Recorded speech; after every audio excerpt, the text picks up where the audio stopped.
And howdy. Yay! We are Hi, live. everyone. Happy Friday. Hello, hello.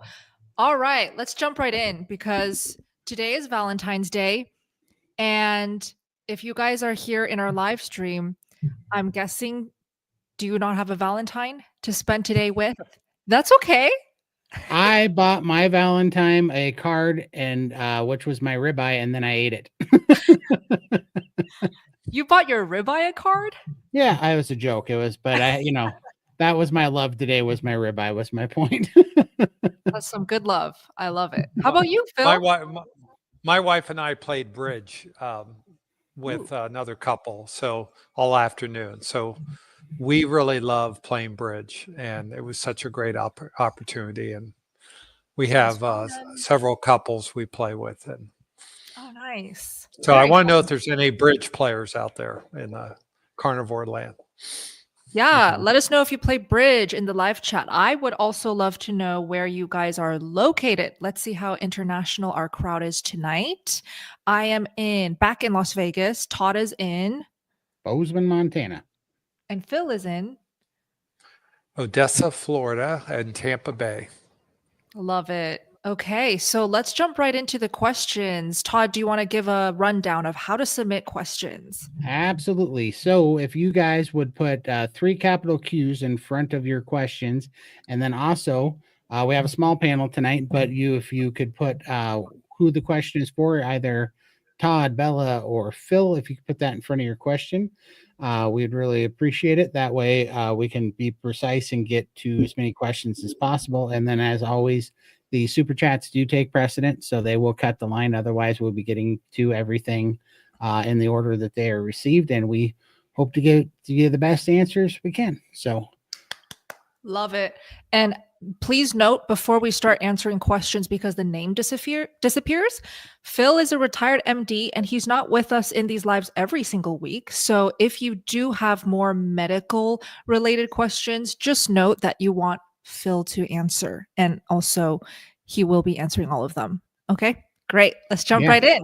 Well, and Only then to the ability that I have. Noted. Understood.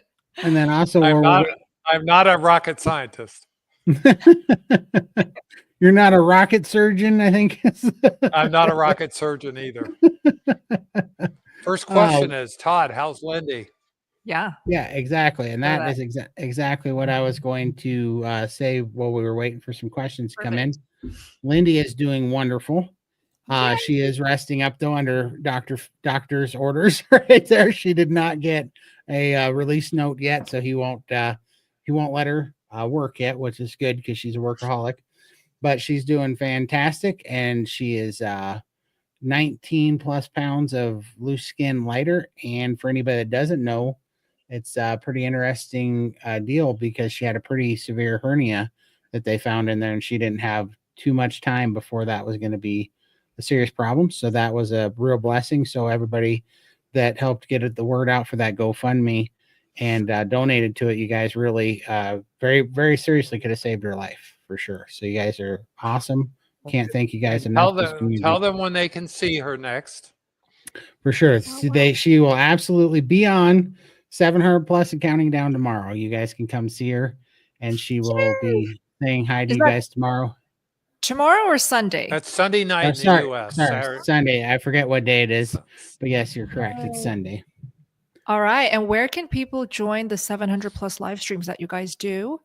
At the Carnivore Cure on YouTube, and also on Limitless Lindy's channel, which is all in the description below, and also Mixed Streams Michael channel. So perfect. Everything is linked down below. Check out our many links to get more resources, more connection, more carnivore knowledge.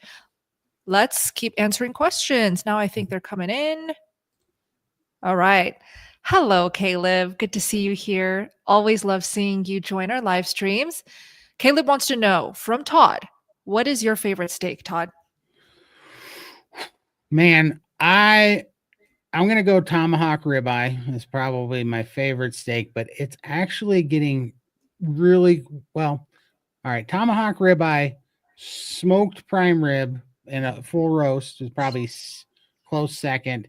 And then I would say, oddly enough, surprisingly enough, smoked picanha is like a really close second with the ribeye for me right now, which surprises me because it's so much more affordable. But I really have been enjoying the picanha lately. It's pretty fantastic stuff. What do you think, Phil?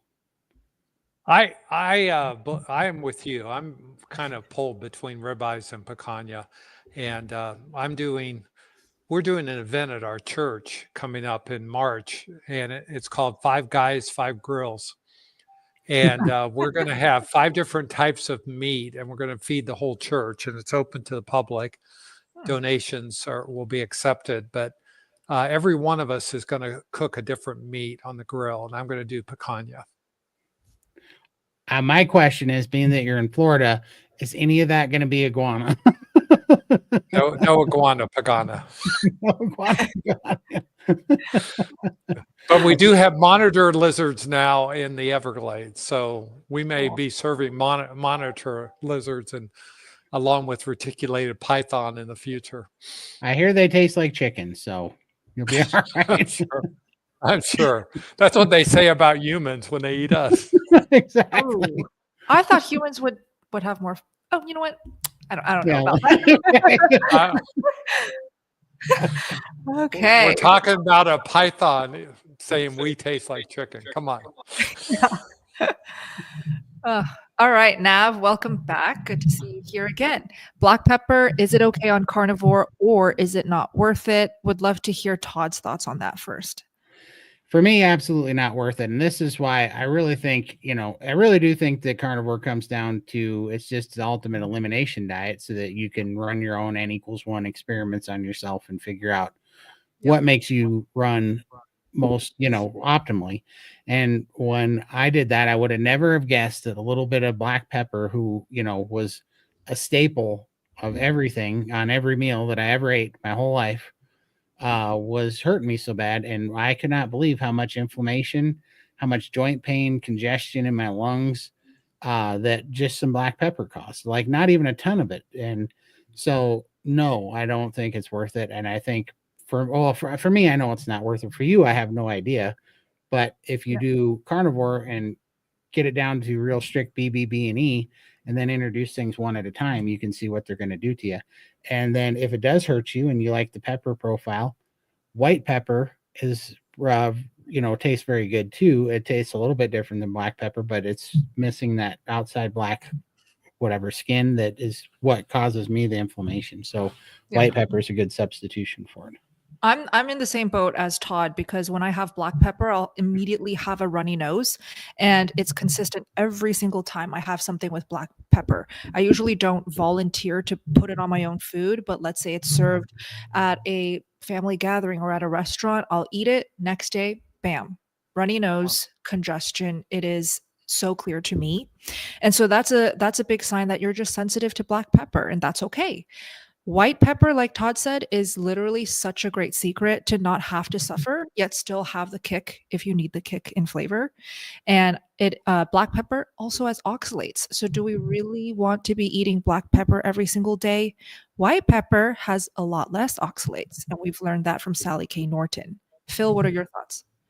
Well, I don't eat black pepper either, and I don't really miss it. I think I've used white pepper once or twice, but occasionally I'll add a little Tabasco sauce to scrambled eggs just to give me a little kick.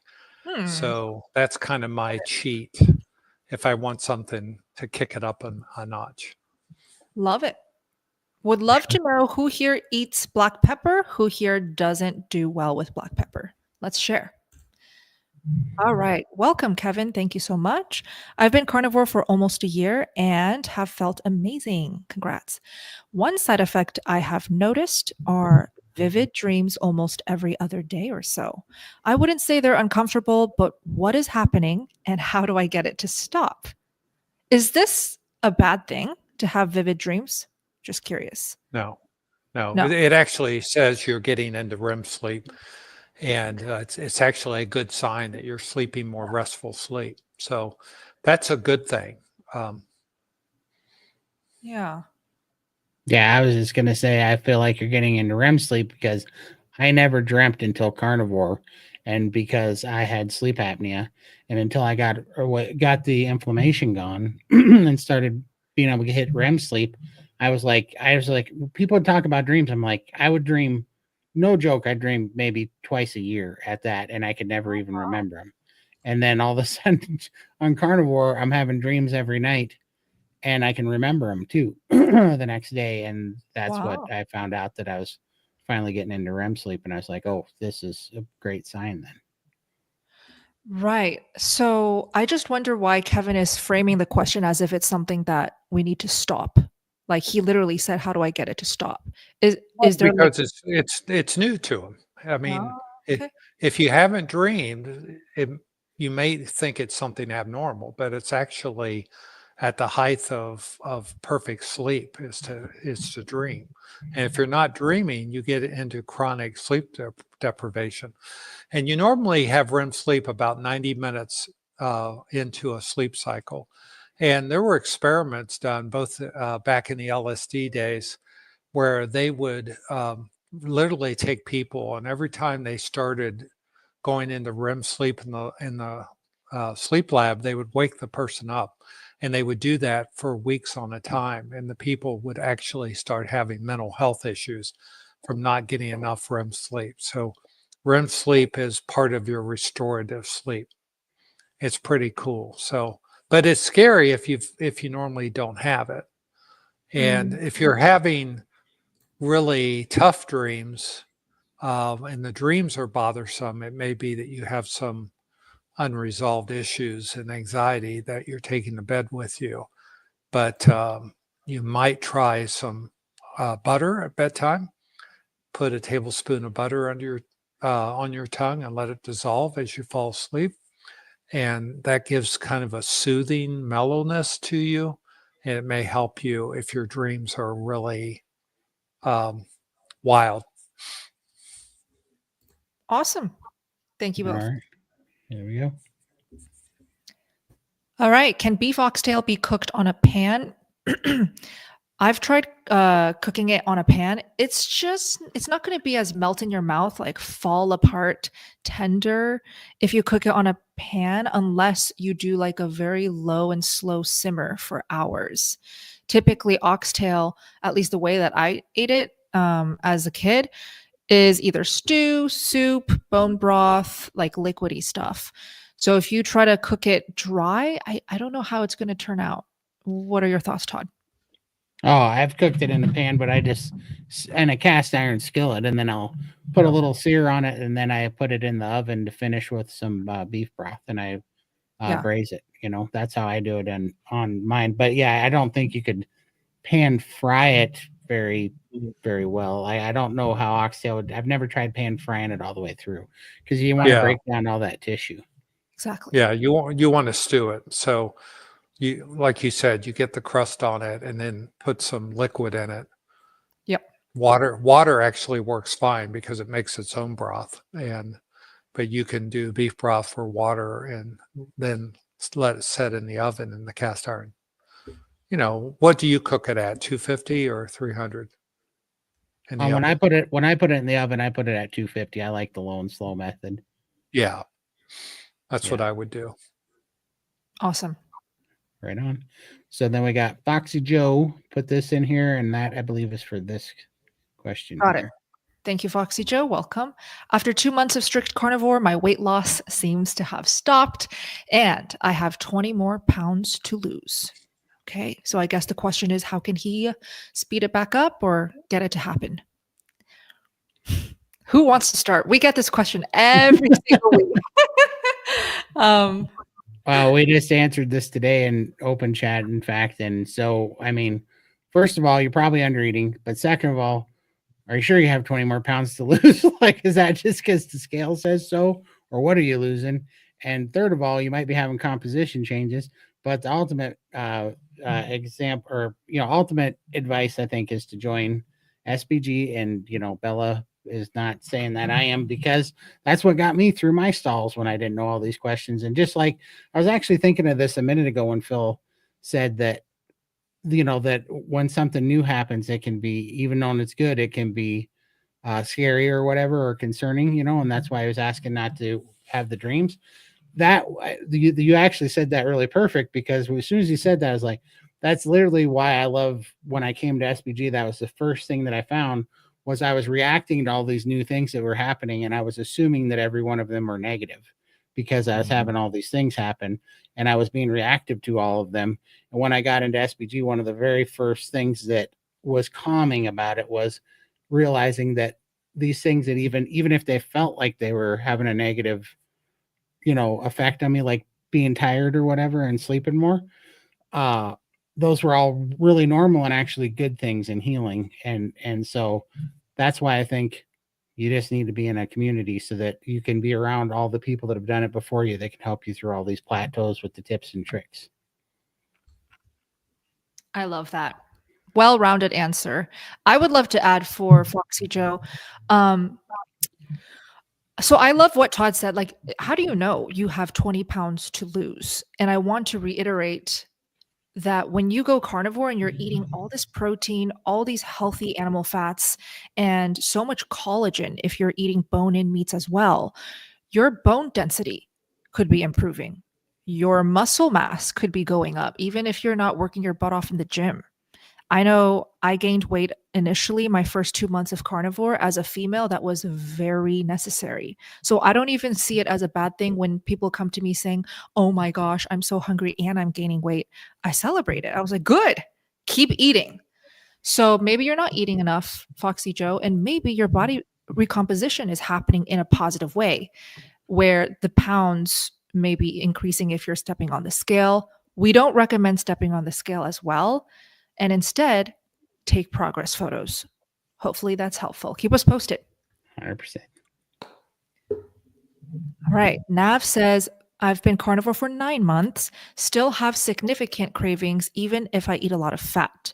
I hear low stomach acid can be the issue for cravings because it can be the reason nutrients are not absorbed. Thoughts, Doc? I guess that's me. So I would say it'd be unlikely after 9 months that you would have low stomach acid. And you're right that low stomach acid can absorb nutrients, but you should have some feel at this point on the amount of stool that you're creating, because if you're creating a minimal amount of stool in a week's time, you probably are absorbing what you're eating. And so I would be thinking with the cravings that you probably need to actually eat some more food and give yourself about 3 days of eating 3 really big meals and see what happens, and see if you can curb your cravings, because undereating is probably one thing that a lot of people do. And it doesn't matter if you're eating a lot of fat, if you're just not getting enough protein either, you're going to still have those cravings. So I would try that and see what happens. Perfect. Thank you, Phil.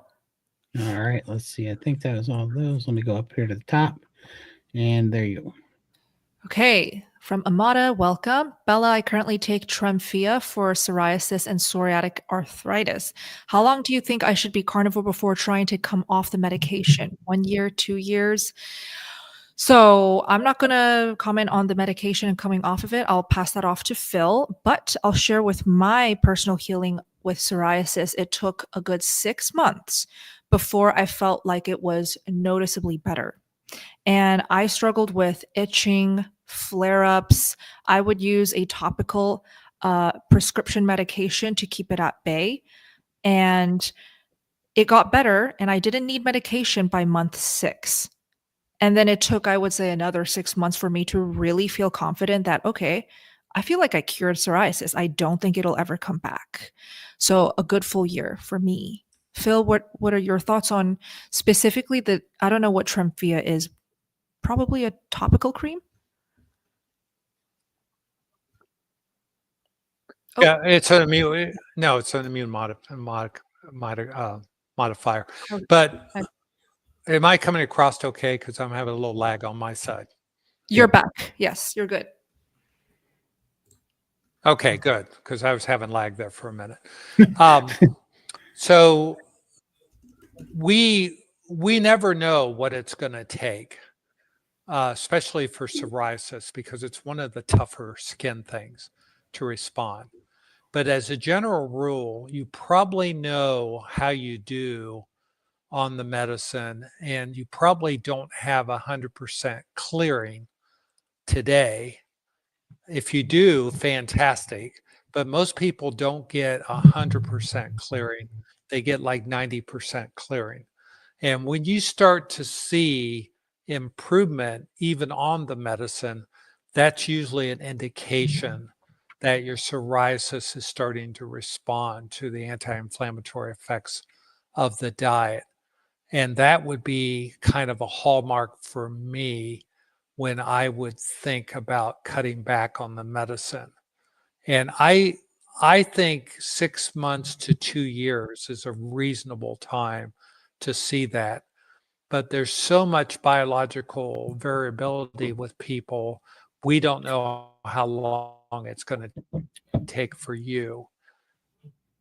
But I would use that unless you're clear completely. That is kind of a good rule of thumb. Did that come across okay? Yeah. Very good. Yeah, you're slightly Okay, choppy great. just now, but it is coming across. So Yeah. All right. All right. Thomas, welcome. No question. Just wanted to say it has been 8 days since I have been taking omeprazole. Awesome. That's awesome. Oh, so he stopped it for 8 days, right? Yeah, Yeah. I think that's what he's saying. Good. That's awesome. Great work, Thomas. Good for Congrats. you. Good for Yeah. you. I'm so happy to hear that, because we talked about that last time. Yay. That's awesome. Congrats. Ed, anyone on the panel, do you guys recommend eating raw meat? It's like beef, pork, fish, chicken, any of those raw. Okay. I personally eat it just for fun, but I don't go out of my way to eat it raw because of specific reasons or because I think it's better for me. I'll eat raw fish, exclusively fish raw. But with beef, pork, chicken, I like a nice flash sear. Chicken, actually, I would cook through. How about you, Todd? Yeah, I mean, I don't know. My steak that I do eat is half raw all the time because I cut Right. them like 2 inches thick. And I mean, literally the blue part comes out and it's like 50 degrees or 44 degrees when I'm eating it. It's cold in the center.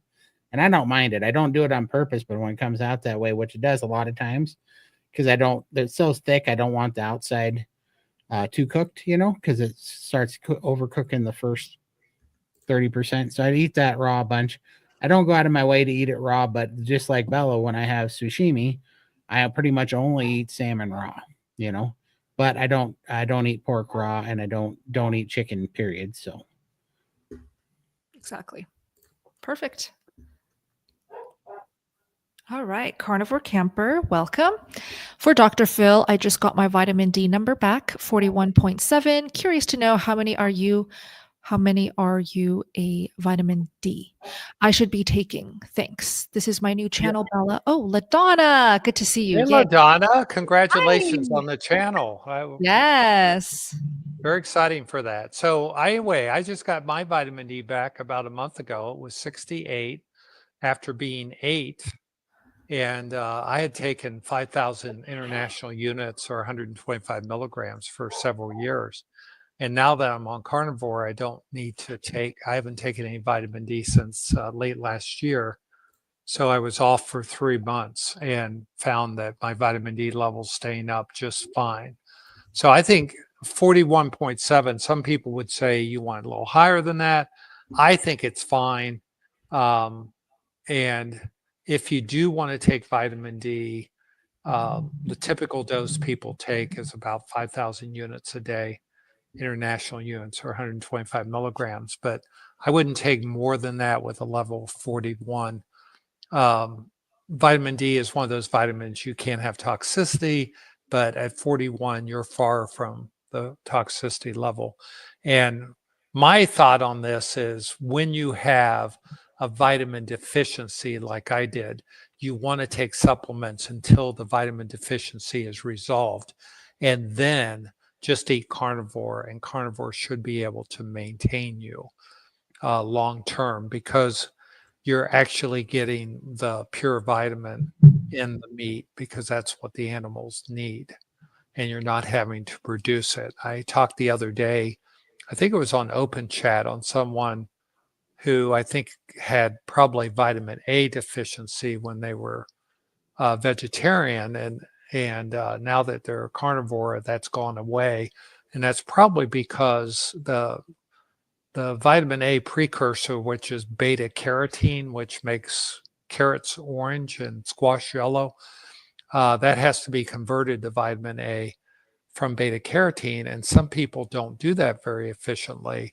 And so when people go carnivore, they are getting plenty of vitamin A just in muscle meat. So that's kind of my answer: is treat a deficiency, but don't supplement if there's not a justified reason to do it. You're just wasting your money. Put the money into a good steak. Nice. Agreed. 100%. Okay, I have about, this is KMO, by the way, welcome. I have about 55% body fat. I would like to start priming, but do I need a great deal of fat in my diet if I have before weight to lose? If I have before weight to lose to start. Yeah, Let's start with got a body. bunch.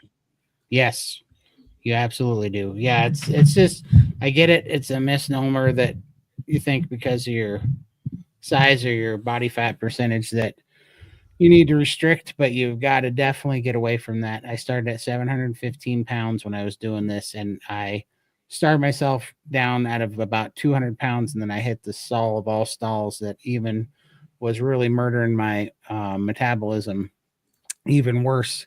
And but I just couldn't imagine that being over 500 pounds still, that I could possibly be malnourished. That didn't make any sense, you know. And but then thank God I found Lindy drugged me into SPG, and the priming worked. It was eating, and then I went from eating a pound to a pound and a quarter of meat a day to eating 7 pounds of meat, and that's when it all came off with the fat. Fatty meat with the fat is where it all came off. So definitely lean into. I would check out the priming protocol. I really would. It will help you a lot because you need to eat through that plateau for sure. Yes, definitely. And if you are a female, fat is so important. Don't even get hung up on the weight loss just yet. Focus on high fat carnivore. Heal, feel great. The weight loss will come naturally. 100%. I think I think Foxy Joe has diagnosed me with a lisp.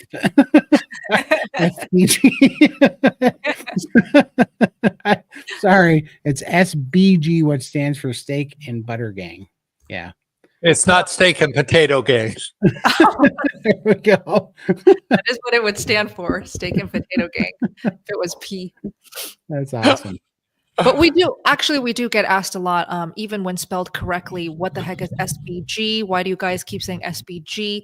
So we should say it out more frequently. We should. I should. We should. And we shouldn't say SPG.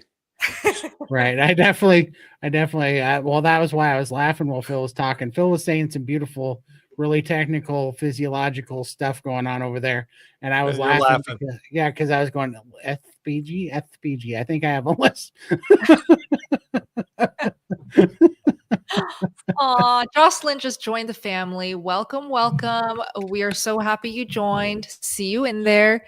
Yeah. Steak and Butter Gang, not Steak and Potato Gang. And you guys need to just go to SB as in butter, G meat as in fatty meat up.com. But it's also linked in the description if you guys are too lazy to type it out, and you'll find a clickable link.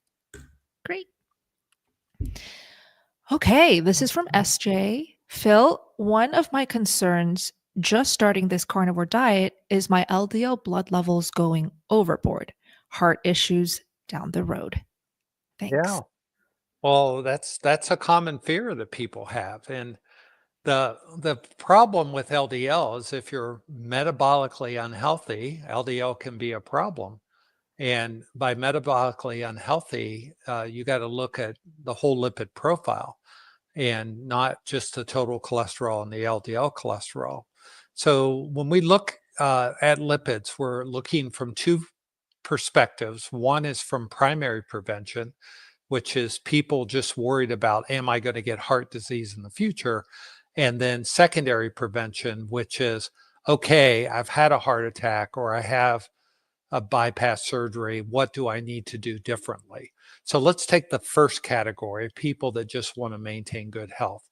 The most important thing you want to do with your lipids is to get your metabolic function to be as normal as possible.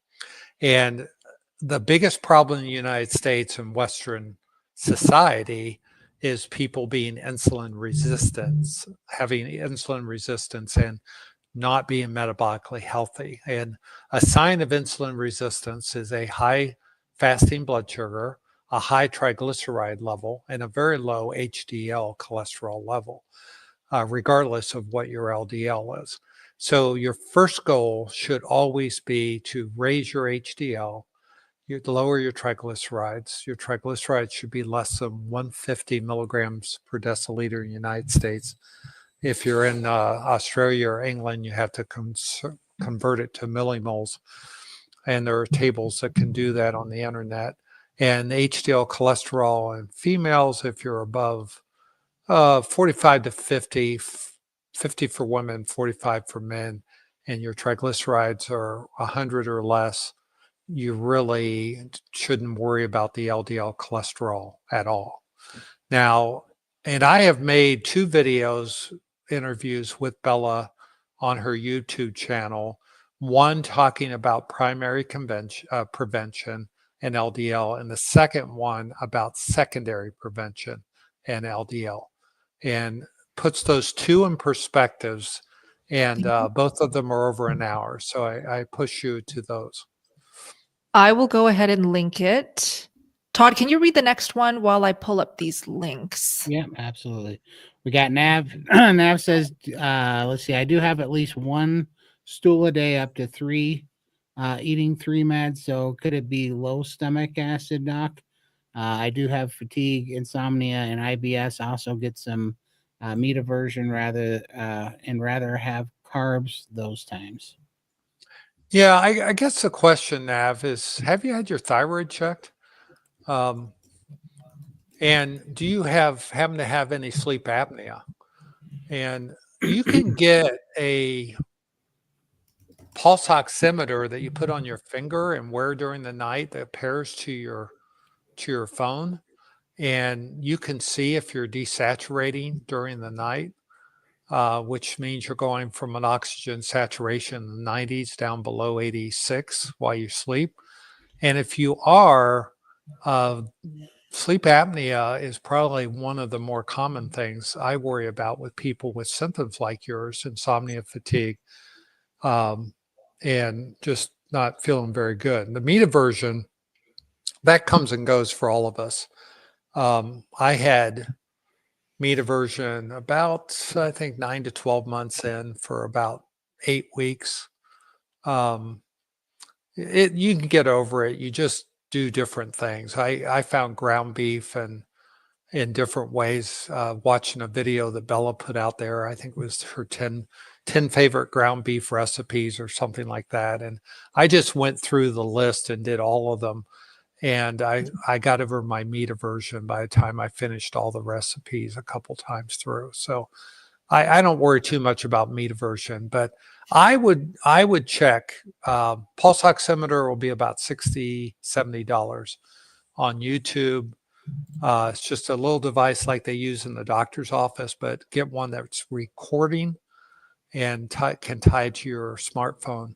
And it's a quick way to check that out. And sleep apnea is on the increase in the United States among women, and we don't know why. And it used to be only a men problem, but now it's growing among women 6 times faster than it is men. And so now women outnumber men with people with undiagnosed sleep apnea. So, and I was recently diagnosed with sleep apnea, and I'm using a dental device that I put in my mouth at night that keeps my jaw from falling back. Hmm. And because I wasn't snoring, I quit snoring when I went carnivore, but I was still desaturating. And so this dental device keeps my jaw forward while I sleep. And I'm getting really, really deep sleep and dreaming more and feeling great. That's awesome. Very informative. That's Thank you, awesome. Phil. All right. We did this. Oh, We did dang it. this one. Sorry, this one. Okay. Any concerns if the only thing I eat is 70-30 hamburgers? We know lots of carnivores in the Steak and Butter Gang and also on YouTube. I've met a lot of carnivores that literally only eat ground beef. In fact, 70-30 is even fattier than what most people eat, which is 80-20. That's fantastic. Amada, keep eating it. Yeah, I love 70-30 if you can find it. I have trouble finding it around me. Yeah. It seems like the grocery stores and It's not as easy. Costco only want to sell the lean Right? ground beef. So Huh. I'd be happy if I could get 70-30 because I can't find it. Does your Costco have the Costco bundles that are 7 pounds and they are 27.73? Well, I don't I've never looked at the big bundles because I don't like to buy that much ground beef at once. Same. Yeah. But I guess if I wanted to get it and bag it and vacuum pack it, I could do that. But I normally buy like 3 pounds of ground beef at once at our local grocery store. Sure. Yeah. Well, I mean, I like to take the 7 pound ones and I just cut it up into 3 and put it in 3 vacuum sealed bags of a little over 2 pounds, And those Do you leave the wrapper on it? No, I take and cut open the big mound of it and I cut it in 3 sections and put it in the vacuum seal bag and then vacuum seal it into 3 like 2 point whatever, because then down to cooked weight you get about 2 pounds per bag. Okay, I might try that. I normally don't like to buy that much ground beef, but that would be pretty economical. It's not hard to vacuum pack it. No, I love vacuum packing stuff actually because it lasts so dang long. And then it's even if I'm in a big hurry, it's so simple to throw it in the sous vide thing, water bath, and just leave it there. Like if I'm in the hurry in the morning and I have steaks or even ground beef and I want to add it to 2 eggs later or something and make a power bowl, I just reach in the refrigerator. This is the only time I cook for frozen, by the way, for all you crazy people. I reach in the freezer and I grab a frozen steak or a frozen thing of hamburger and I put it in the sous vide bath, and then I just forget about it because it takes 2 minutes to drop it in, hit the button, and then later when I come out, it's all cooked, and it doesn't matter if you leave it in there for an hour or 10 hours, like it's just fine, and then you can pull it out, sear it, and it's awesome. So I quite enjoy that. Great. I usually cut my own ribeyes and I sometimes will cook them frozen, but I like to dry brine them in the fridge, the real thick ones. So this week I'm eating 2-inch ribeyes, and I have, I put them in one day, and then they're 1 day aged, 2 days aged, 3 days aged, and they're really good. But I don't have a histamine issue. Guess what I'm doing? Recommend that. Yeah. What's that? Oh, I have. Same thing? Well, yes, but I have 18 pounds of primal ribeye in one piece right now in the fridge. It's been there for 66 days, dry brining, and I'm going to take it to 90 days, and then I'm going to cut the pelican off of it and see if I'm man enough to eat a 90-day self dry aged ribeye. Wait, what? Raw? No, I'm not. No, I'm going to cook it. Okay. But I mean, it's been in my. It's when I get it out, it'll have been dry brining for 90 days in my fridge. Wouldn't it be hard as a rock? Because that's Not what happens when I dry brine it. Well, no, because I did 18 pound. So I'm doing the whole thing. So I'm just gonna have to cut off the outside, like probably 3/8 or maybe even 5/8 of pelican, whatever's on there. I'm gonna strip it down, and then I'm gonna see if I'm man enough to eat a 90-day old ribeye that's been in the fridge. But I just did a 60-day and it was delicious. Yeah. What do you do with this part that you cut off? I feed it to my dog. Actually, she loves it. Oh, okay. Love it. Yeah. Yeah. I'm just Because wondering if there's something you could do with it, human wise. I don't know Could you if you turn could. it? I mean, it's pretty foul smelling stuff. Like, so the 60-day one, I will never do this again. These are bone in rib roast too. These are the ones I got over holiday. That's why they were only $7 a pound or whatever. Yeah. So that's why I was okay with trying one of these for the 90 days, just in case it goes bad. It wasn't a fortune, but I had it upside down to where the bones were up, that was not a good play. Bones should have went down, because then some like blood and stuff settled on the bones on the top of the silver skin, and that's what made it smell so bad, and bacteria started growing on top of there. And so if you ever do it, bone down. Just for Bone down. the record. That made a pretty good petri dish to grow bacteria. It did, and it started smelling funky, but it did capture it just in the silver skin on the bone. So I took those bones off first, cut it off, and the steak itself was actually delicious. It was really good. Yum. Yeah. Just so you guys know, if you're new here, if you have any questions about how to make carnivore more exciting with like practical tips, Todd is the guy. So anyone who has questions about cooking, tips to eat carnivore with more enjoyment, ask away, because I always learn something new when Todd shares his tips and tricks for cooking. Love All that. right. So Nav's following up with me that he or she does not have sleep apnea, and thyroid's good. So we're still with the question of stomach acid. Okay. You're having an awful lot of stools 3 times a day, 1 to 3 times a day. The next thing I would go on is cutting back on the fat a little bit and seeing what happens. I'm just not buying at lack of stomach acid, because after 9 months on carnivore Nav, it just would be such an outlier that your stomach acid would be messed up if you weren't on a drug that was messing it up during that time. And so the next step I would do is cut your fat down by about 20% for a week, and let us know in the next call if that helped at all. Yes, please, Nav. Thank you. All right, Ed, welcome. This is for Doc. Had gout in the past, on carnivore for 5 weeks, 0 gout flare-up, had stressor. I ate pizza, Taco Bell, 2 Pepsis, and then the gout flared in the morning. Then I had high fructose sugar. Will high fructose sugar Pepsi caused the flare? And will eating red meat now to test theory? Is this a good idea? There was nothing good about what you did, but it happens. It happens. Now, remember, people associate gout as the disease of kings, because the peasants were eating crappy foods, and the rich people were eating the meat, and so it's called the disease of the affluent.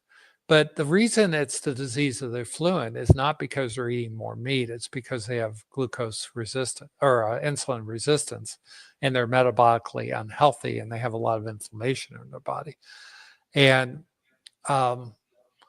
so what you want to do is stay carnivore long enough that you get the inflammation out of your body. And when you go on a binge, it's not uncommon with someone who has had gout to have a gout flare up. And we used to think that your uric acid level would determine if your body was going to have a gout attack or not. But I've seen people with gout or uric acid levels above normal that have no issues with kidney stones and no issues with gout if they're metabolically healthy. So that should be your goal, is to be metabolically healthy. And I was a metabolic wreck when I became a carnivore. And it took me 4 months strict carnivore of doing no slips, just 100% carnivore for 4 months. And it got me metabolically healthy. So I think 5 weeks is a great start. But, when you have these fall off the wagon events, you're kind of setting yourself up for failure. So just brush yourself off. Don't beat yourself up. Get back on the carnivore wagon and give it time.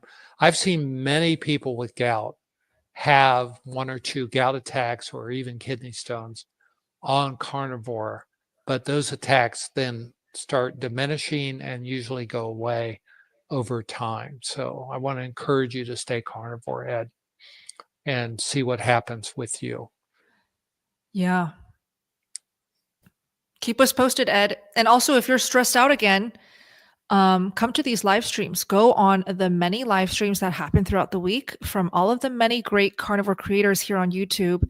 I think there are like weekly live streams almost every single day on somebody's channel by now. We are every Friday. Todd is every single Sunday. Carrie Homestead Howe is every single Thursday. We've got the berries every single Monday. Anybody else we missed? Chafee, I think, is Chafee. Sunday or something as well. My Sunday or Monday as well. I mean, there's a lot of people on here for sure. Check them out, ask questions. Yeah. It's quite the resource. It really is. And on this gout thing, I had 7 to 10 flare-ups a year, and they were miserable. They'd last a week to 2 weeks at a time, and they were one of the worst things. And it was absolutely the sugar that was causing the flare-ups. And because I know, because I went on this roller coaster through keto before I went to carnivore, but I have not. I had one gout attack that I linked to. I was taking too much fluid pills because I'd lost enough weight that I didn't need as much of the fluid pills, and I think the fluid pill caused the gout attack, the one that I had on carnivore, because it came with a ton of cramping and stuff. And I read on the pill bottle that it was that was a side effect that you could have from the furosemide. So I think that's what it was from, but I've only ever had one when I was doing carnivore, and ever since, and I mean, it's been 26 months now, and I've only had one flare up. So awesome. And you have had some gravel in your kidney. You've passed some kidney stones. Yeah, I passed 3 kidney stones. Yep. Which are probably uric acid stones as well. But that's part of your detox, is getting that stuff out of your system. Okay. Hey, Todd, there's a question here by Lydia Rude. Lydia Rude. Can you find that at 7:35 p.m.? She didn't put QQQ in front, but can you pull that one up? Yep, going for it. And let me just share before we go to that question. I missed Dr. Kiltz's live streams, but a big shout out to Dr. Robert Kiltz. You guys should join his live streams that happen literally every single day. I don't know how he's still to this day. He's been doing it for years, so kudos to him. He shows up live every single morning at 5 a.m. Eastern, which is 2 a.m. Pacific time.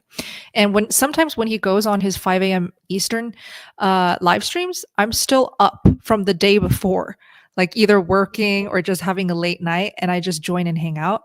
Very, very, very fun and informative live streams that happen every single day. So highly recommend. For sure. Sorry, I'm almost there. I realized me and you are in different time zones. Oh, yes. 7:35 Eastern. Yeah. I'm sorry. No, it's okay. You said Lydia. I'm finally. Where is Lydia, Lydia Rude, Roode. So I'm at 5:30. You said 7:35. So I need to get 5:35 your time. Okay, I'll just do this question while Todd finds that. No rush. Yep. Okay. You want to put it up? Go ahead. Sure. Hi, everyone. I've been having headaches for 7 weeks and thinking of giving up. Oh, no. I'm writing exams January 3rd. March 1st. March 1st. European. Okay. And I do not know how I will be doing that. Do I consult for medical advice? Phil. Yeah. So when people have headaches, the question is always, when do you seek medical advice? When do you don't seek medical advice? And can you get a headache when you're transitioning to carnivore? So let's first talk about when you must have medical advice. If you have a headache that never goes away, associated with or without visual changes, or is the worst headache you've ever had, feels like you've been shot in the head with a bullet, those would be times that you need to seek medical attention. But most people don't have headaches like that. So let's talk about chronic headaches. There are 3 types of headaches. There's cluster headaches, there's migraines, and there's what we call common muscle tension or muscle contraction headaches. Other things can cause it, allergic stimuli, sinusitis. But in most cases, if people start having headaches when they start carnivore, it's probably due to your detoxing while you're going through it. Is it oxalates? I don't know. It could be anything you're detoxing from. But it usually indicates that your body's getting rid of something that it needs to get rid of. And Rebecca Heinschlitz has some really good suggestions on slowing down oxalate dumping by using some interventions like a little bit of lemon juice, the juice of a lemon every day, or some black pepper. And what it does is it takes you from having no oxalate, which is stimulating release of oxalate from your body, to turning off the valve so that you're losing the oxalate less harshly. So you can go to Rebecca Highsmith, and maybe Bella can put a link up to her. I think Sally, what's her name? Sally, that oxalate lady. Sally Norton. Yep. Sally Norton. Yeah. So those are people that can help you there. But yes, also being stressed about upcoming exams can stress you out too. But it's probably diet related. Your body's adjusting. And usually about 7 to 8 weeks is when you should notice those diminishing. So I would give yourself the benefit of the doubt and just think that you're probably going to be fine by the time your exams come up on March 1st. Excellent. Thank you, Phil. All right, Ed, thank you. I love your carnivore recipes like mashed potatoes, bread, taco shells. Yay, glad you love them, but don't eat them every single meal, okay? You should eat mostly fatty meat when you can. Those are more when you're getting a bit tired of fatty meat. The variety makes carnivore much more interesting, tolerable long-term. I am so happy to hear that. That's exactly why I film and create those recipes. So thank you very much, Ed. It's awesome. Fit for Life, welcome. What are your thoughts on carnivore helping with perimenopause symptoms and thyroid issues? My thoughts are it is so effective at making sure that you have a smooth, pain-free, literally symptom-free menopause. So if you're coming up towards perimenopause, which by the way, Dr. Elizabeth Bright doesn't even believe that perimenopause exists. So there shouldn't even be a fear like, oh my gosh, I'm going into perimenopause. That shouldn't even happen for women to have to go through any symptoms. And so what is her answer to literally sail through menopause? To eat a high-fat diet. I am not a doctor. Okay, Phil is the retired MD here. But when I say that something is super effective, it is most likely because I've learned it and I've seen it with my own eyes from the past 6 years of being in this awesome community. And I'll tell you right now, I have seen way too many stories, cases, testimonials of women improving their hormones, improving their symptoms of menopause by eating more fat, by eating more animal fats, whether it's butter, tallow, or just fatty meat. So that's really my best answer for you. Thyroid issues, that applies to as well. Please read Good Fat is Good for Women. That is Dr. Bright's book. I'll link it in the chat. Thank you. All right. Here's a good one. Oh, hi, Cisse. Welcome back. Bella, the vegan diet is popular, healthy or not? Where is carnivore going? I love this question so much. I just want to jump up and down because this is some exciting news. My husband, his name is Max, also known as Steak and Butter Guy.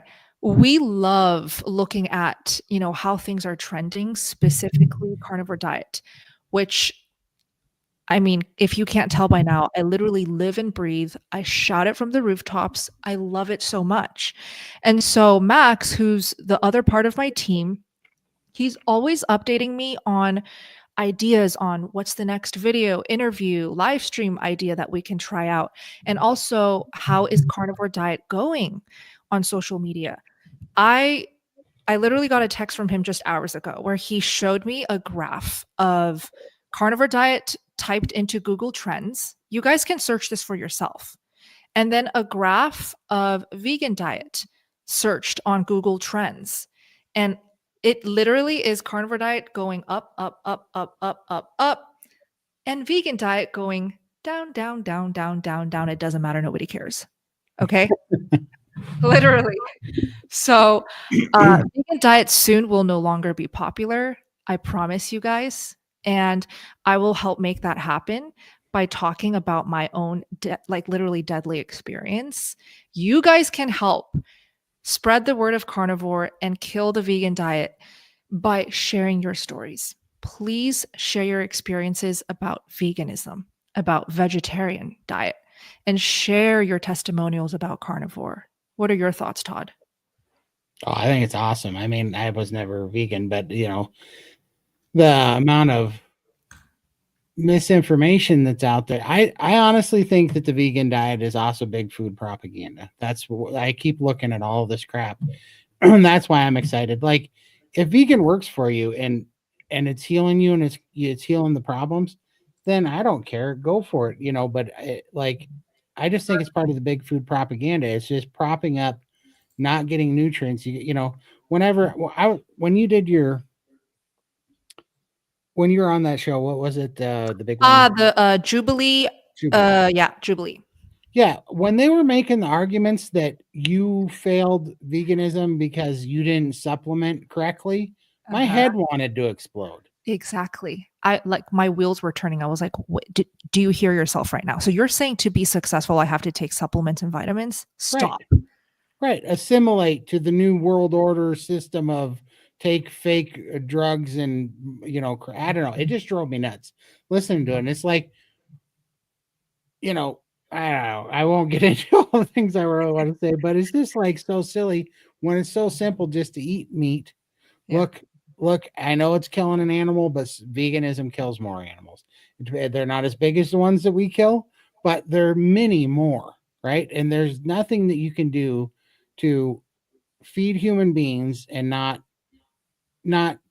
displace life, animal life on this planet. It's just not going to happen. And so we got to put our health first, which I thought you did a great job of explaining that you're putting your health first. And what we also have to do is understand that we are being played, and these fad diets, they're trying to throw carnivore in with all the other fad diets and mix it up because they're terrified of it. Why are they're not attacking carrots or any of this other stuff. They're attacking red meat and eggs right now. Mm-hmm. And it's because I think they know that it's devastating for their big food and big pharma, let's say, propaganda crap where it's keeping everybody being these cash cows for them. And so I can't wait to watch this experiment shift and we actually see the net benefits of it. So I don't know, it's happening. It's really excited, and I'm so happy we're on the riding this wave up, It's happening literally right now as we speak, day to day. It is becoming less popular, the vegan diet, and carnivore is just growing. So I also asked Dr. Baker, who, by the way, coined Carnivore Diet and labeled it Carnivore Diet. I asked him, what do you think the trend is going to be like in the next few years for carnivore? He says, just look at what's working. Carnivore diet works.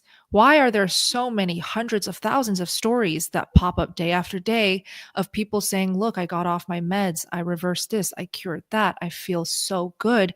It's because carnivore diet works. And so that's what we care about at the end. What works, what will actually help us heal. There's no way we can suppress that. So just keep sharing, guys. Thanks for the question. Yeah, for sure. That's a great point. Cause I did keto. I did like a million calorie restrictive diets. I did the bodybuilder high protein, low fat, moderate carbohydrate diets with all the egg white proteins and the fat free turkey, faux turkey crap. I did all that crap for over 26 years. Not one of those inspired me to make a YouTube channel to say, holy crap, this one works. Good point. Yeah. 100%. Yeah. Phil, what are your thoughts? I think that we're kind of at a pivot point, and it'll be interesting how the next 4 years go now that Bobby Kennedy Jr.'s been confirmed as HHS director, because there's going to be blood in the streets with a lot of food practices in the United States. Now, it's not going to start with anti-vegan. It's going to start with anti-processed food, additives, high fructose corn syrup. We're going to see some really interesting things come out. So I don't like to take sides with the vegans versus the carnivores, because we both believe in whole foods. We both believe in really paying attention to what you Mm, eat. mm, I believe carnivore is superior for most people, mhm. but I I don't think veganism is the person I want to be fighting with. I want to be fighting Right. against the high fructose corn syrup, all the genetically modified wheat and grains that we're eating, and processed foods. And Mm, so I want to stay focused on that debate and let the vegans figure it out for themselves, because we're seeing every month more and more vegans coming in SPG who are That's going to carnivore, and people are awakening to it. But mhm. I don't want to push vegans away to make them think they have to take sides, For sure. Good point. because we have a lot in common Mm, with the way we don't want chemicals in our food. We don't want processed food. We don't want big pharma and big farming to tell us what we should be eating. I love So that. I'm a little contrarian in this department. Yeah, and I agree. So, except for the part where not all vegans are touting and recommending a whole foods plant-based. So there is a camp of vegans who love mock meats, seed oil Oh, filled junk foods. yeah, Those ones yeah. I you think want they're to, nuts. I think they're nuts. yeah. I tell vegans, if you got to make your food look like meat, then you're not really a vegan, Mhm. Yeah. and Right. because you're not eating whole food. So I agree with you, Bella. Yeah. And I worked for an organization for 9.5 years that pushed veganism on everybody, and Mm. it was nuts. I mean, with their mock chicken nuggets and their mock this and their mock that, and it all tastes like crap. So glad Right. Yeah. glad to not be doing that, and filled with additives and all kinds of stuff. But I'm talking about the whole food vegans. So Love Right.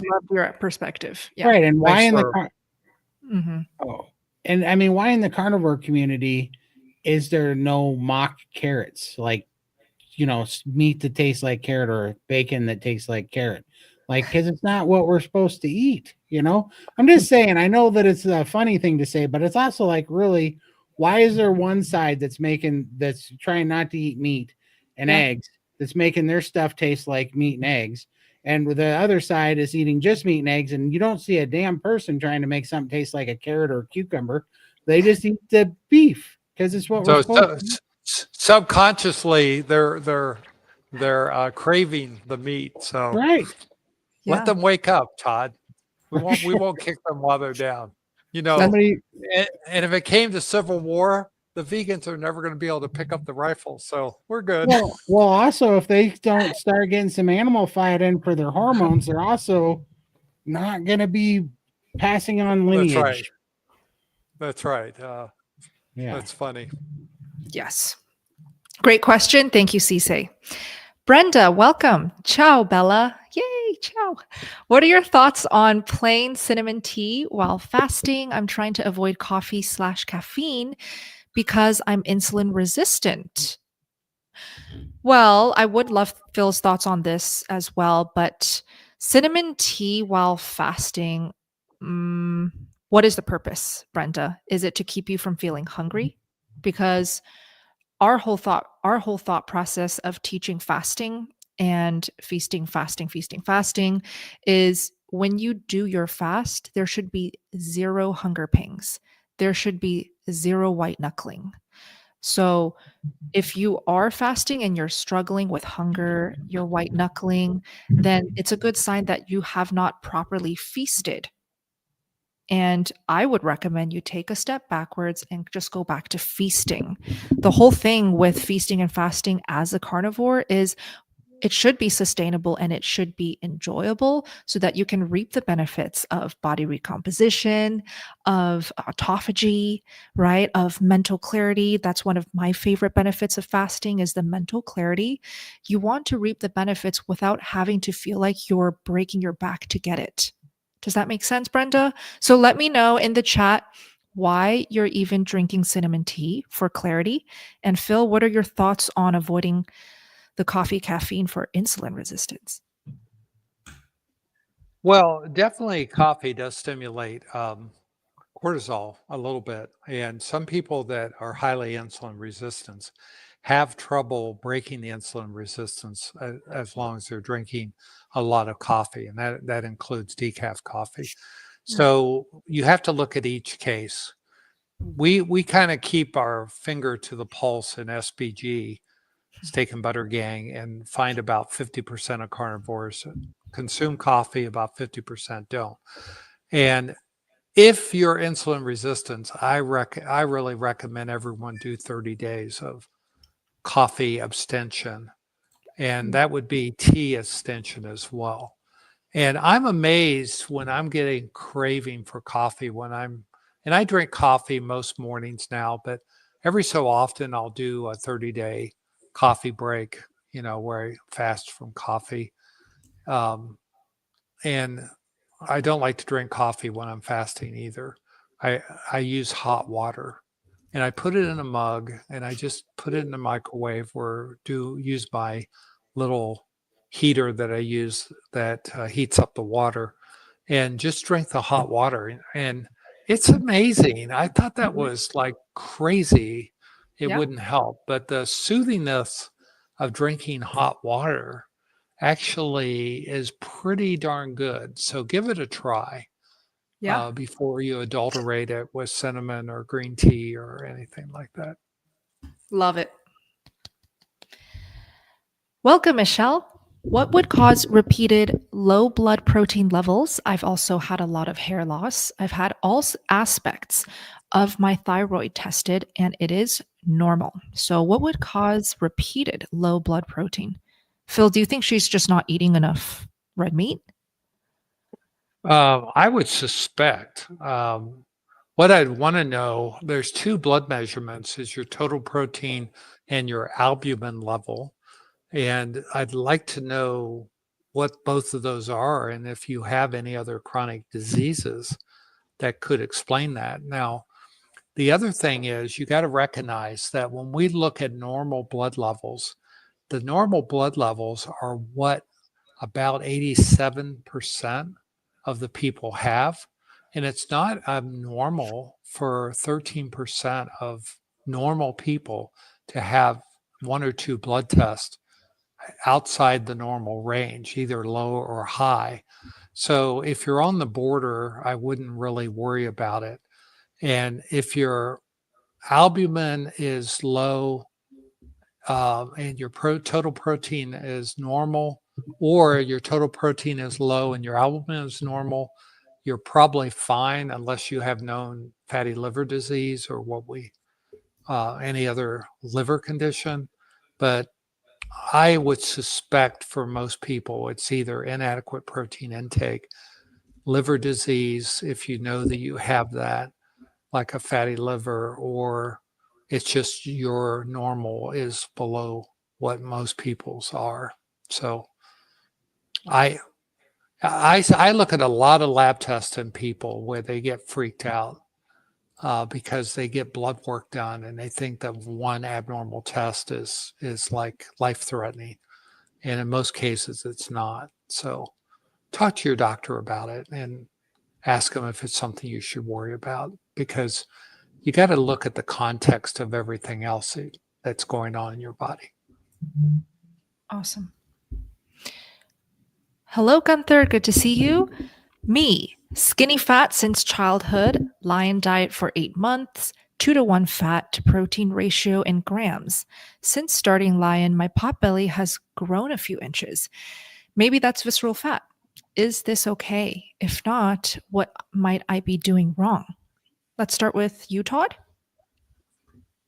I mean, likely 8 months, likely you're just healing up. But, I've heard, I think Alyssa, I don't know if you have any autoimmune stuff. Alyssa had an extended belly for a long time.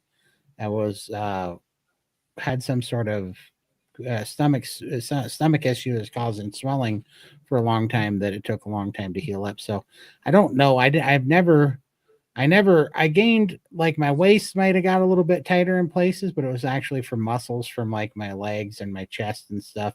But I never gained any fat in the waist, but I definitely gained a lot of weight. So I'm not sure what that one might be. Do you have any ideas on that, Phil?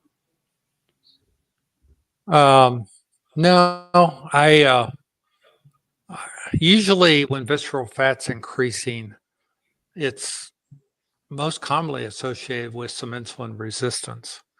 And I guess I worry about what else is going on in your life.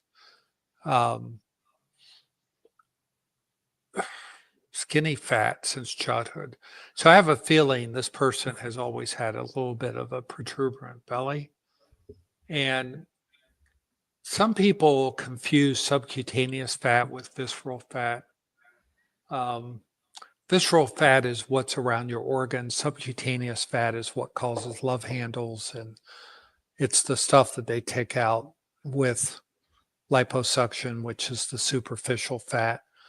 And it's not I don't know, there's a lot of people that just have normally some increased subcutaneous fat that they've had since childhood, because most of that is determined when we go through adolescence. And I'm normally not real worried for it unless you're on a drug that is causing you to go into insulin resistance all of a sudden. And there's a lot of them that do that. Todd mentioned hydrochlorothiazide, I think, a little bit ago, diuretics. Statins can do that. Other things can do that. High stress levels can do that, cortisol levels. So, but the best way to get rid of visceral fat is really Sean O'Mara's protocol, which is sprinting. And doing that, you don't have to physically sprint. You can do it on a stationary bike. You can do it on a rowing machine. But watch Dr. Sean O'Mara's video on visceral fat, and he has some really good explanations for that. Awesome. But I don't think you're doing anything wrong. All right. Welcome, Natalie. Tips for rashes plus oxalate dumping, week 4 of Lion Diet. Okay, I can cover this. Tips for rashes plus oxalate dumping. So then I'm assuming that maybe your rashes are happening because you're dumping oxalates. What is oxalate dumping for those who are new to carnivore? Oxalate dumping happens when you cut out the oxalates from your diet. Your body will naturally want to get rid of the oxalates that are still in your system. How do oxalates get into our body? When you eat oxalate-rich foods like kale, sweet potato, spinach, black pepper, tea even has oxalates. So when you're having those foods and drinks for decades, then your body will collect all of these oxalates. And Sally K. Norton says, when you go carnivore, when you even go keto, and you stop eating those foods, the body is going to dump it, and you'll feel it through symptoms like rashes, crystals coming out of your skin. For me, it was crystals coming out of my eyes, psoriasis, eczema getting worse, itchier before it got better. So what to do about it? Add in the tea. So we talked about this a lot last week with Todd, and he showed his big cup of green tea. And I think he has it again. Look at that. Oh, he finished it. I did. I just finally finished it today. Nice. Did you order delivery on that again? Oh yeah. I got a story for you from yesterday. Holy crap. Gosh. All right, we'll get to that. I'm curious. Bring back the black tea, the green tea, Natalie. And the purpose of that is not so that you can add more oxalates and make everything worse. It actually helps with smoothing out the oxalate dumping. So you won't feel the symptoms as harsh. It's not going to be as painful. You'll be able to lessen those symptoms while still slowly getting rid of it. Hopefully that makes sense. So incorporate the tea, incorporate the lemon juice, because those have small amounts of oxalates. It's almost like a reverse psychology thing. And we all learned that from Sally Kate Norton. So shout out to her for talking so extensively about oxalates. Todd, go ahead. Yeah, for sure. The oxalate dumping has been ridiculous. And I've gone, this is my third one that I've gone through in 26 months. The first two I did nothing for, and they came and went pretty quick and pretty painlessly. Rashes on my skin, the little oxalate pimples, some oxalate crystals and goop coming out of my eyes, which, that wasn't pleasant, but it wasn't a big deal. This last one sucked, and I think Dr. Phil was right. And I don't know if it's oxalate dumping or a conglomerate of things, but I do think that it started with the kidney stones, because I was going back on that timeline, and I really hadn't been right since the kidney stones. And it went from that to a rash on the back of my leg, and my navel was bleeding, to a swollen left knee. Then that pain went to my hip, and I finally had to tap out, and I took Alyssa's advice from SBG Gang, and I got some green tea, and that alleviated it a bunch. And now I am taking the calcium to try to bind it, and I've been squeezing a lemon in the green tea now, doing that Sally Kate Norton, I think is what it was. Was that the protocol? I think it was from Toxic Foods. So I'm using that to try to do the little binder thing and actually get it out of your tissue, because it is no joke. I found out I got through the first two easy, but this one has actually really sucked. And I do think that it's oxalate dumping, because when I drink this green tea, just one a day, and it's even caffeine-free green tea, it has been taking the pain away. It knocks it down by like 80%. And the first time I did it, it got rid of a nerve pain that I'd had for 2 weeks. It was shooting down my arm through this finger, and it within 20 minutes that went away for the first time in 2 weeks. And I really didn't expect it to do anything, and it actually did. So I would suggest definitely following that book and seeing if you can't help you with your oxalate symptoms. Exactly. Keep us posted, Natalie. Listen to Todd.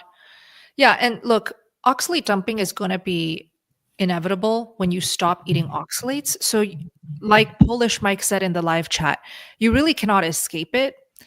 But based on the many, many testimonials, including Todd's, who shared just now, there is a way to lessen the harsh symptoms. There absolutely is a way to make it less painful, which for a lot of people who, for example, have been vegan for years, it is a lifesaver to not have to hurt and be in so much pain.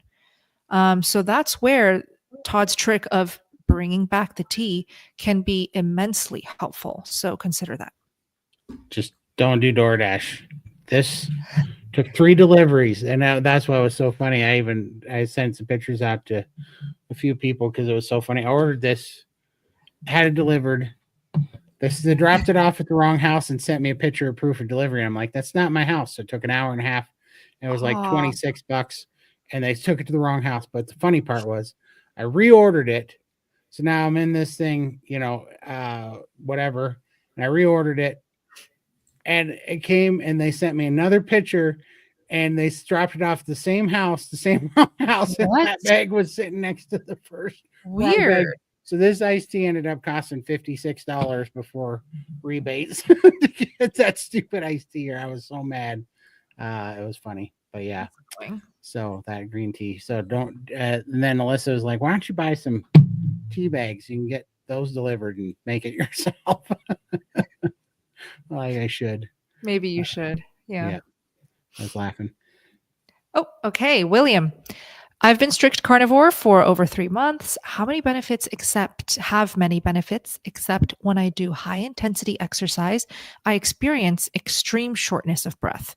Could this be long COVID or ? Phil.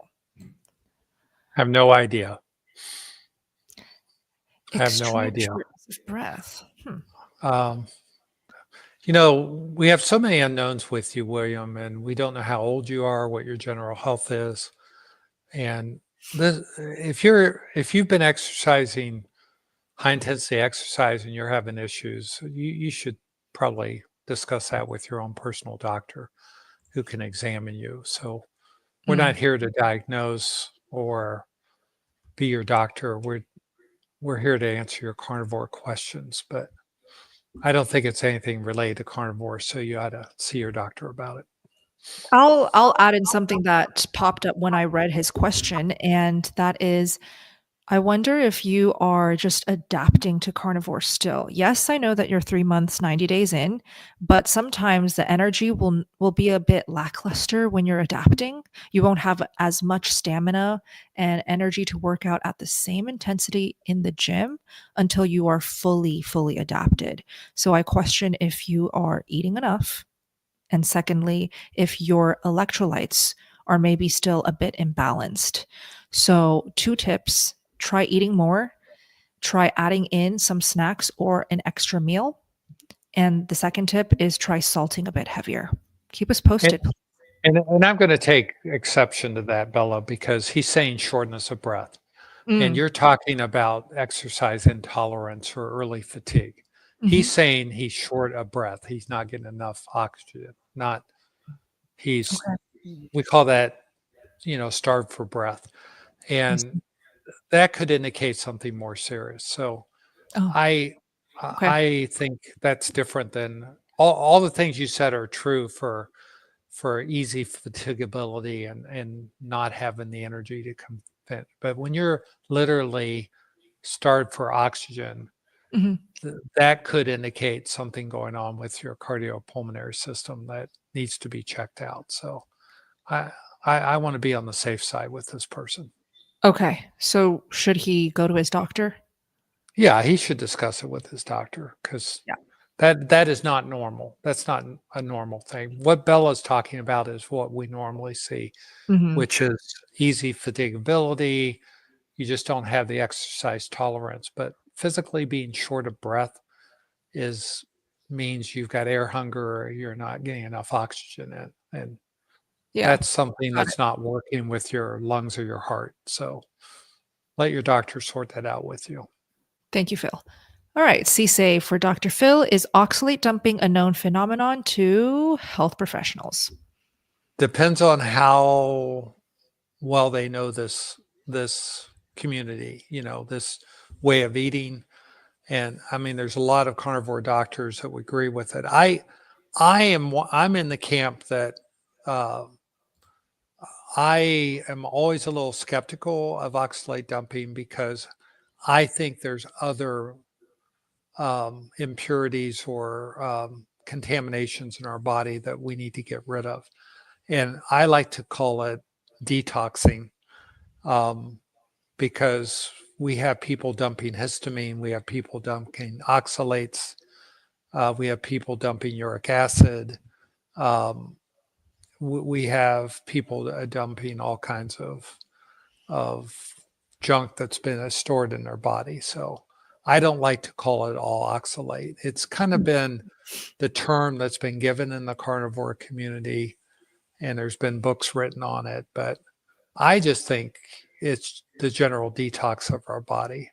And I don't know how much is contributed to all the additives and things. The more we see things added to our foods, there's just a lot of crap, let's put it, that we've been eating for years. And our bodies need to detox from it. But there are some definite things that I would call oxalate. I've had where I have grit literally come out of my eyes. And I know that that's crystalline just from the feel of it. So that's a little different than standard blepharitis, which is crusty eyes that people get due to chronic eyelid infections. So and the rashes are very characteristics, but people dump all kinds of stuff when they're detoxing. Thank you, Phil. In my opinion. And I'm sure there are even bad symptoms and difficult symptoms of seed oil detoxing. Like, Oh, I'm sure. I'm sure. yeah. I mean, got to understand, seed oils were developed as lubricants during World War II, because they were self-stable and they didn't have enough oil and petroleum. They wanted to use it for the engines of weapons of war, so they created seed oils to act as lubricants. And after the war, they had all these lubricants being produced, and they didn't have any place to send them. And they said, "Well, let's send them to Kraft and see if they can do something with it."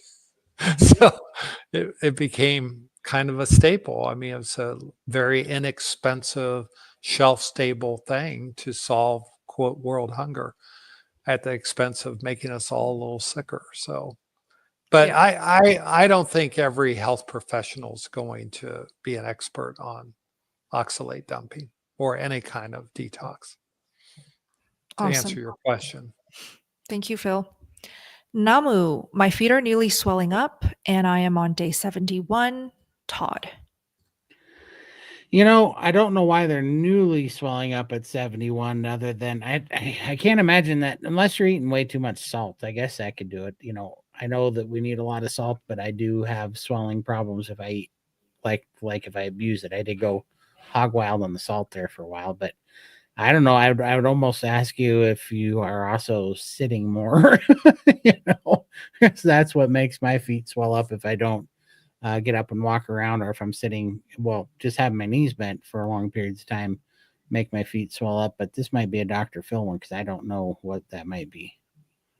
Well, there's a lot of things called feet swelling, and if you've never had feet swelling before, that would be very, very odd on day 71 of carnivore to get feet swelling. So I agree with Todd that salt would be the first thing I'm looking at to think, am I maybe overdoing it with that inactivity? Um, you know, foot swelling can, at 71 days, if you have inflammation in your body, you have lymphedema, you have pre-existing swelling, that's pretty typical, that sometimes it lasts longer than 71 days. But to have it, if you've never had it before, um, most common causes are of injury to your veins. If there be any issue that you've had recently, like you had a blood clot in your leg, or you have started on medicine. Many medicines cause swelling in the leg, especially high blood pressure medicines. There's a whole class of drugs called calcium channel blockers that actually dilate your veins, and people get fluid from that. They get fluid from nitrates, which are given for heart disease. But I agree with Todd. The first thing I do is sit less, walk more, cut back on the salt temporarily, and see what happens. Elevate your feet at night. And if your feet are going down overnight and they're swelling after you're sitting up, that's probably some degree of what we call venous insufficiency. And typically, carnivore eating helps to resolve that over time. You may just need more time. Keep us posted, Namu. Before we do the next question, Todd, I just want to request something from everyone in the live stream. I really want to know how you got notified of this live stream. Did you get a notification? Did you see it on your recommended page? Did you see that Todd was live, so you hopped on? Did you get a notification in SBG? Just share if you don't mind. We would really appreciate it as feedback. How you even figured out that we were going live. What made you know about it? Let us know. Thank you. All right. Subjective Perspective Collective. Ooh, welcome. I've just been eating 25 carbs a day for a couple months now. Should I eat different meats, or is red meat okay every single day? Todd? Yeah, I mean, I don't know why you're counting the carbs exactly. I guess it's more of a ketovore type thing. Approach, But yeah. I just eat red meat almost every day, and that's 90% of my diet. Occasionally, I'll throw a little bit of pork in there, and occasionally I'll have some raw fish. But to me, that's what I run best on. But I mean, that answer is going to be for you. If you're having carb cravings or any kind of disordered eating, or if you're still having inflammation and, things you need to heal, I think it's really good to get those 25 carbs out of there, unless you're getting them from eggs and milk. And even if you are getting it from milk, you might still want to get those out of there from that. And just see how you feel on, on like 90 days of BBB and see what that does for you. Even lying, be careful with the seasonings, and then start the elimination N=1 process for yourself and see how that goes. But if you feel the best on red meat, then just eat red meat. There's nothing wrong with that at all. Yeah, most carnivores, they'll have most of their diet be red meat. And then typically when they get a bit tired of beef and lamb, they go for pork belly, which is Phil's favorite. My favorite is chicken wings, which is kind of not as loved because most carnivores are like chicken, lean, way too dry. Chicken wings in the air fryer, though, are so delicious. Like, it just hits the spot when I'm tired of beef. And for extra fat, I just eat a stick of butter with it. So there's plenty of ways to be creative, subjective. Try it out. Eat mostly red meat for sure, and cut out those 25 carbs if you can. Keep us posted. Absolutely. Hey, Todd, there's a question from Debbers at 5:48 p.m. My time? 5:48 p.m. Your time. And after we do this one, if you could be looking for this one, it's it's for me. It's a 61-year-old. Okay, I will get it. All right. Yeah. From Frank. Welcome, Frank. I love brisket. How do you recommend cooking it so the meat tissues spread apart? Because sometimes they're packed tightly, even on low heat in Pyrex bowl with base water and foil. So how do you cook it so the tissues spread apart? Oh, so I think he kind of wants the pulled brisket effect, where when you pull it, it literally just falls apart. I've cooked brisket where it turned out like that effortlessly by using an Instant Pot. I really hope, Frank, you have an Instant Pot, because in my opinion, that is the easiest, most guaranteed way to get pulled brisket, fall apart tender deliciousness. And I just did a quick butter sear. So I dropped some butter into the Instant Pot, and I clicked on the sear button. I don't think it's called Saute. Thank you. Saute. Yes. Saute button. Melted the butter, did a hot sear through the saute button for a couple minutes each side. And then I literally just poured about half a cup of water just to help with the steaming process. And then I closed the lid, Instant Pot pressure cook, high pressure cook for 50 minutes. I did 50 minutes. Do you need all 50 minutes? Maybe not, but might as well just make it safe and just do 50 minutes. And I personally let the steam naturally release, and it was fall apart meat. So try that. Phil, do you have recommendations to cook it without Instant Pot, just in case? I'm just aghast of putting brisket in Instant Pot. Oh, you've never? Because when I make brisket, my briskets are huge. Oh, they're huge, yeah. And I trim them and I put quite a bit of effort. I inject beef broth into them and then slow roast them in the oven for one hour per pound. When I hear about brisket in an Instant Pot, it's like fingernails on the chalkboard, because I'd have to have an Instant Pot about the size of my kitchen to do the briskets that I do. So how about you, Todd? Yeah, I mean, low and slow for sure. I prefer them in the smoker, and they'll definitely do that. You have to cook them, a little bit warmer to actually get them to fall apart on low and slow, because the ones that I do anyways, if you cook them at 250, which is where I like to smoke them at, to make them tender, and but it won't be like that pulled brisket texture, because at 250 it'll actually dry out most of the brisket before it ever breaks it down that far. So you actually got to cook it a little bit hotter, which seems counterintuitive, but it's kind of funny, but that does work.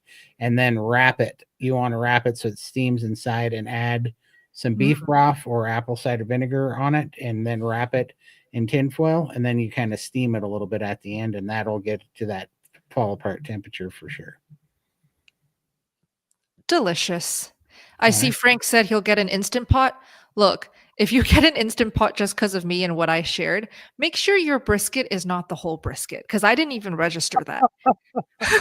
Because, like Phil, when I thought of brisket, I thought a brisket is actually this big. I didn't know Yeah. that, Oh, like, because I usually buy pieces of it.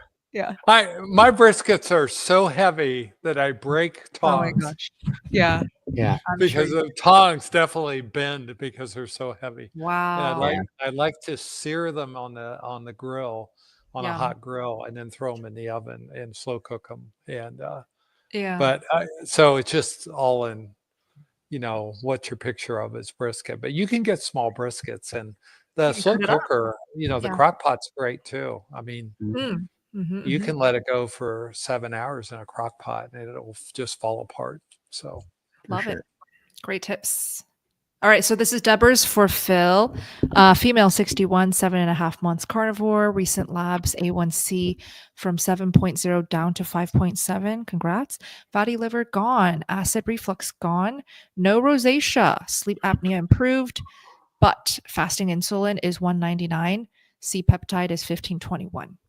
yeah, so I assume your insulin levels are being measured in picomoles per liter, and not what we do in the US, which are usually micro international units per meter, because um, an insulin of 199 in picomoles per liter, for those of you that know what insulin levels in the US are, would be about 28.6.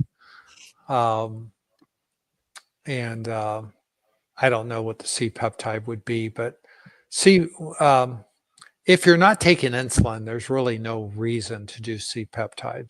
We only use C peptide in people taking external insulin, because C peptide is a measure of your natural insulin. It's the precursor, or what we call proinsulin.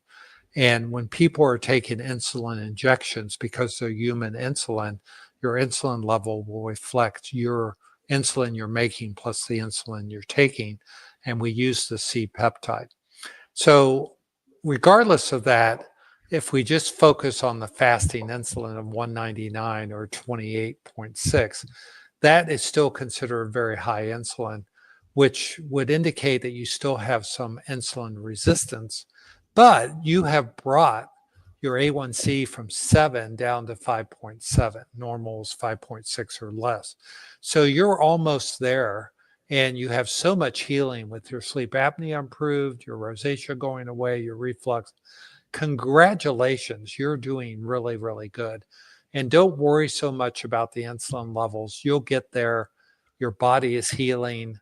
And I wouldn't check it again for 6 months, and I would just do the fasting insulin level. And you want to see it down about 100 in those measurements at the lab that you're using. That would be, well, 100 would be about 14. You'd like to see it under 9. But you've come a long way getting it from your hemoglobin A1C from 7 to 5.7. That's tremendous process, and your insulin axis is improving. So just give yourself more time and pat yourself on the back for me, because I'm very excited with those results. Yay. Love it. So, All right. Doug wants to know what your opinions on methylene blue are, Phil. It turns your urine blue.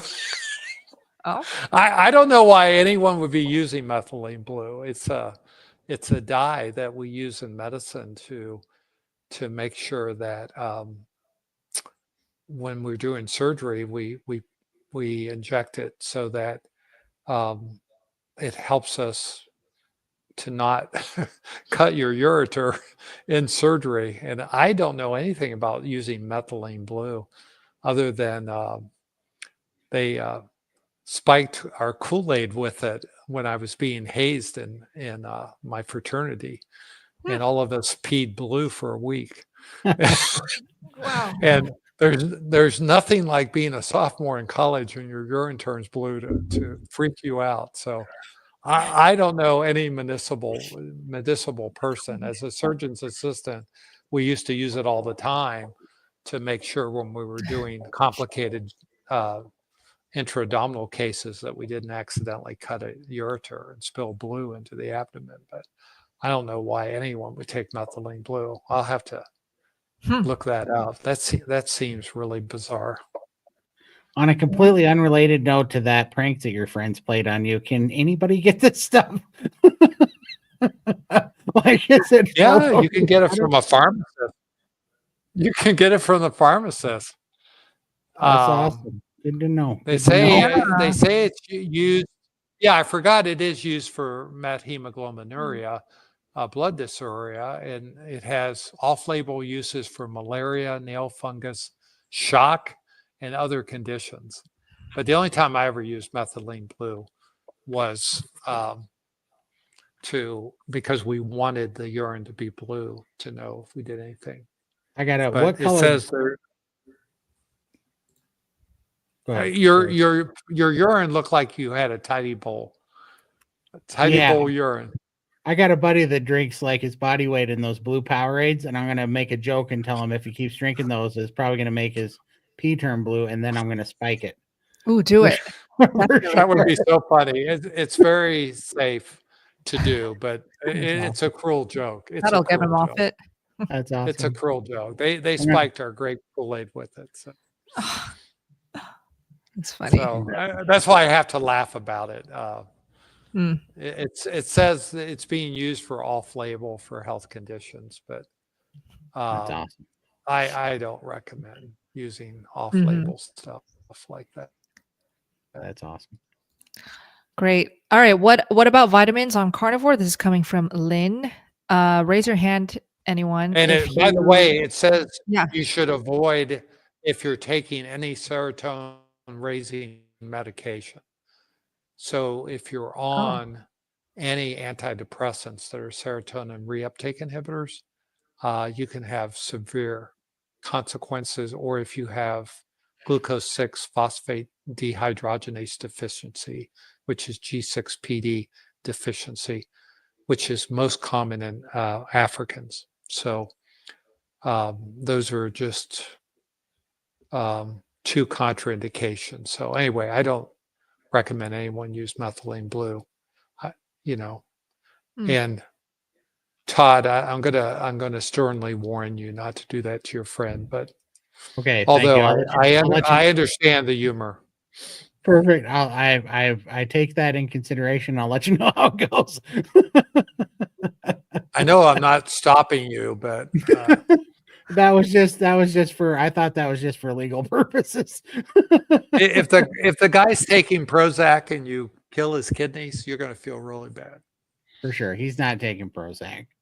He's young and healthy, and and trust me, if the amount of alcohol this kid drinks doesn't kill his kidneys, no, that killed your liver. Oh, that's what it kills. Okay, I got you. Okay, so vitamins. Oh, let's go back to that vitamins on carnivore. Oh, shoot. Yep, sorry. I got to go find it because I lost it. I didn't realize. Well, it's right now. You got Corby's up. There was a more general one, so I'll just read it again. Okay. It was just about our vitamins recommended on carnivore, and I was just going to ask, does anyone here take vitamins as a carnivore? No, I do not. Yeah. I don't either. So my vitamins is ribeye. I take ribeye a day. So I guess maybe it's red. It doesn't come in a bottle, but it's just like a 1 a day vitamin, right? Mm-hmm. Or 3 a day. Let's do 3 a day. How about that? Yeah, or 3 a day. Yeah. I'm doing the really thick ones. Nice. Does any of you carnivores take extra vitamin D3, K2 in the winter for whatever reason you may have? I don't. Todd, do you? I take, the only supplements. So I don't take vitamins or like multivitamins or a bunch of stuff.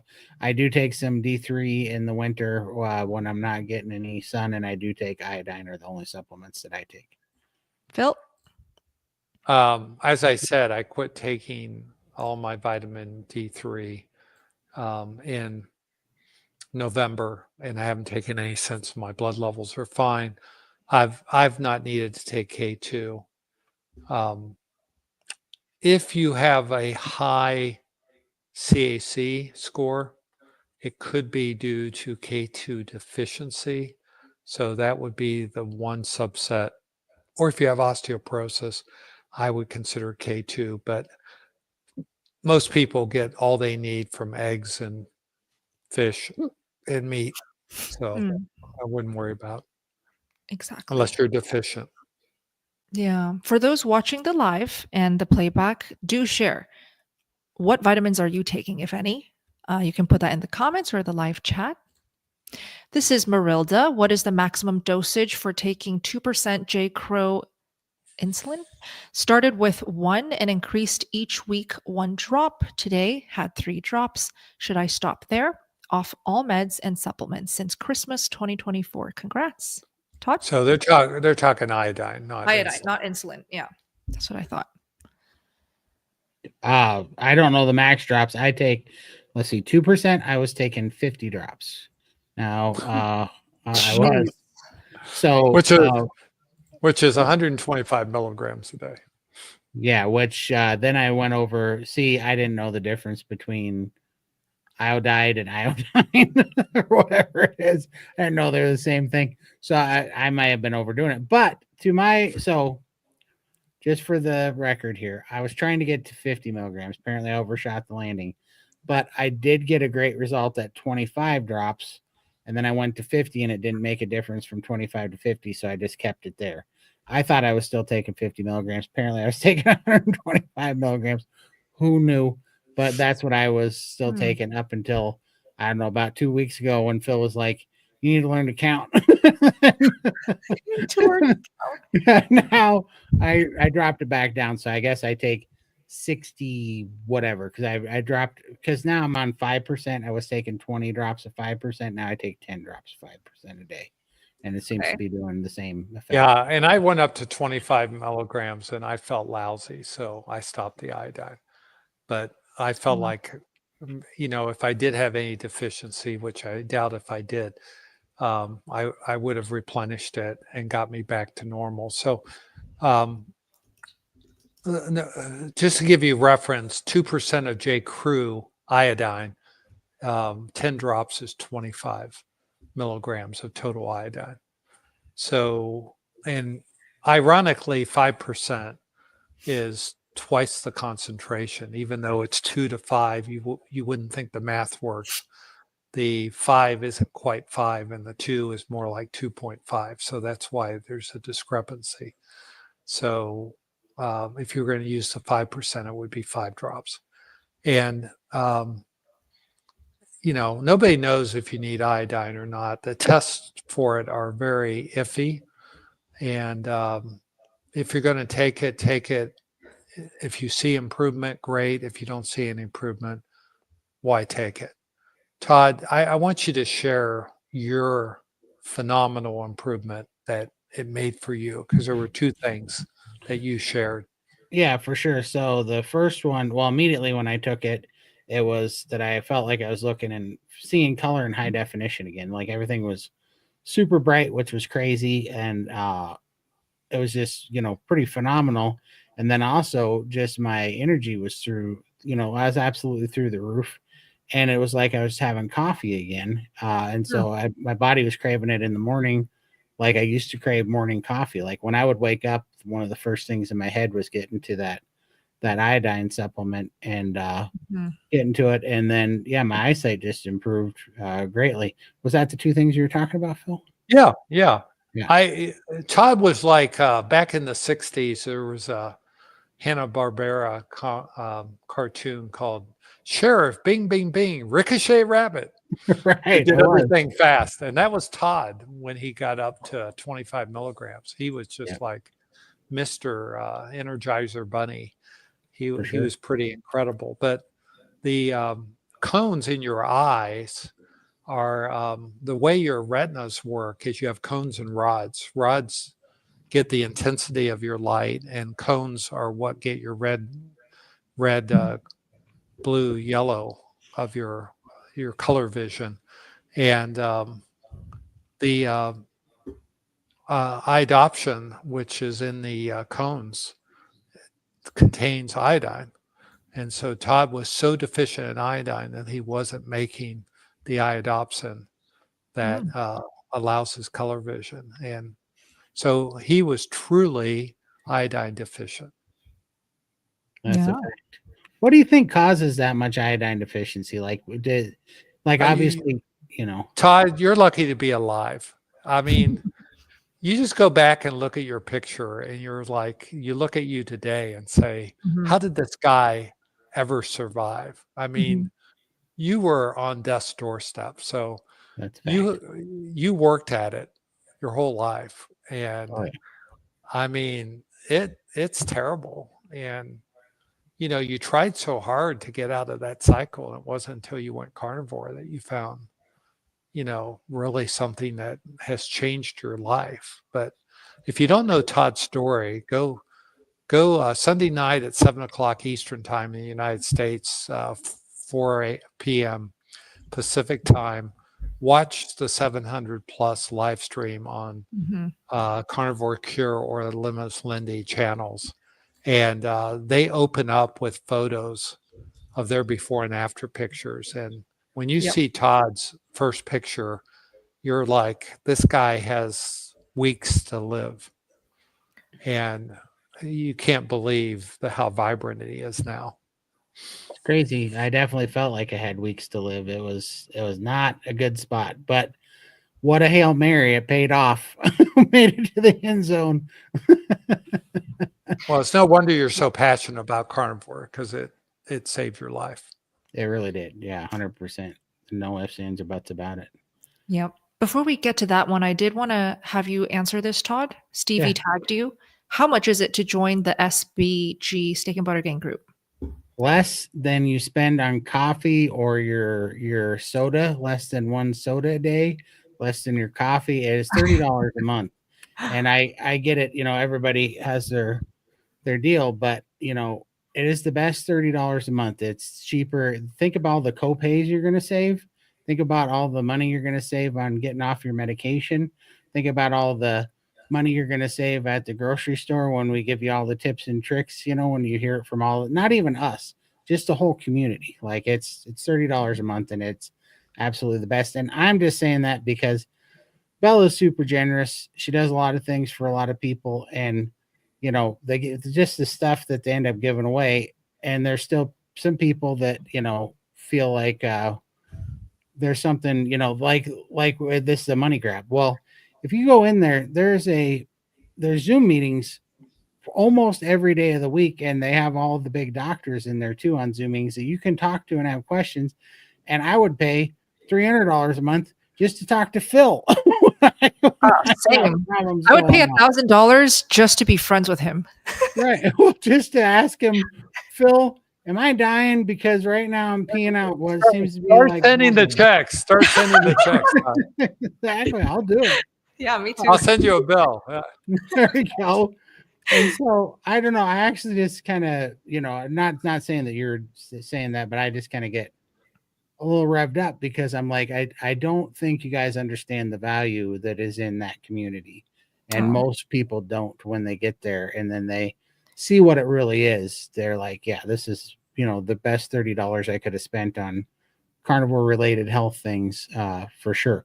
Like if you're thinking about like quite literally, this is how crazy it is. You know how many people take supplements that they don't even need, and then they get in there and they stop taking a $30 supplement or five $30 supplements they're taking every month that they didn't even need, and they save that money, just from finding out that they're taking. There's so many people that are like, I have this shelf of supplements that I've taken of expensive pea makers. As soon as they find out they don't need that, they save the buying, Well, I've got an even better story, Todd, because last year was the first full 12 months of me being carnivore in our budget. And so I started carnivore in August 3rd of 2023. So I had 4 months in 2023, full year in 2024. And now I'm in my, third calendar year. And our food budget last year, when all the food prices were going up, our food budget actually went down last year with me being a carnivore and my wife being keto. So that's the other thing people don't understand, because they think, oh, eating all this meat and protein is going to cost you a fortune. And it really doesn't. And I try to shop as economically as possible. And I've posted probably 20 different things under recipes of meats I buy at very low cost, and how I prepare them and show photos. And because people get the wrong idea. I mean, you can buy a lot of chicken wings and do them in the air fryer. Oh yeah. If you make them yourself, they're a fraction of what they cost buying them out. And you can always, I mean, I bought a whole bunch of prime rib roast at Christmas when they were $6.99 a pound, and cut them into ribeyes. And I had a whole freezer full of ribeyes. I've only got 2 left from Christmas, but here we are, we're halfway through February. So, and I bought them in mid-December, so that's 2 months of ribeyes that I got at $6.99 a pound. I mean, how do you beat that? Yeah. Great tips. Hey, let us know in the live chat and the comments if you're a member of the Steak and Butter Gang. I'd love to know. And thank you for joining. Okay, Dawn. I still have stomach pain after eating lots of beef. Is this normal? I've been carnivore since August. I had my gallbladder removed after a very bad attack. And since August, I had the gallbladder removed, and I've been carnivore since January 1st. So he's only carnivore for 1.5 months now. So is it normal to have pain eating lots of beef? Phil, if you don't mind. Yeah, we see some people that when they first convert, while they're getting used to carnivore, that especially if you've had gallbladder disease, that tells me that you had dysfunction of your intestinal hormones to begin with.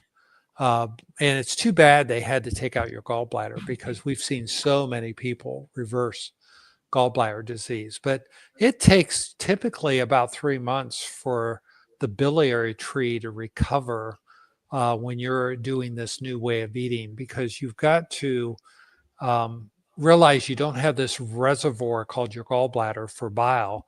The bile, which is produced by the liver, comes down into your stomach and is a fat emulsifier and helps the fat to be better digested by the lipases from your pancreas. And the stomach acid is what helps to break down the protein, so the proteases from your pancreas can start breaking it down. But when you've had gallbladder dysfunction, you probably have delayed gastric emptying. And when you start eating a lot of food and eating more volume, you temporarily may not be able to keep up with that. So you cut back on the size of your meals, and you eat more frequently.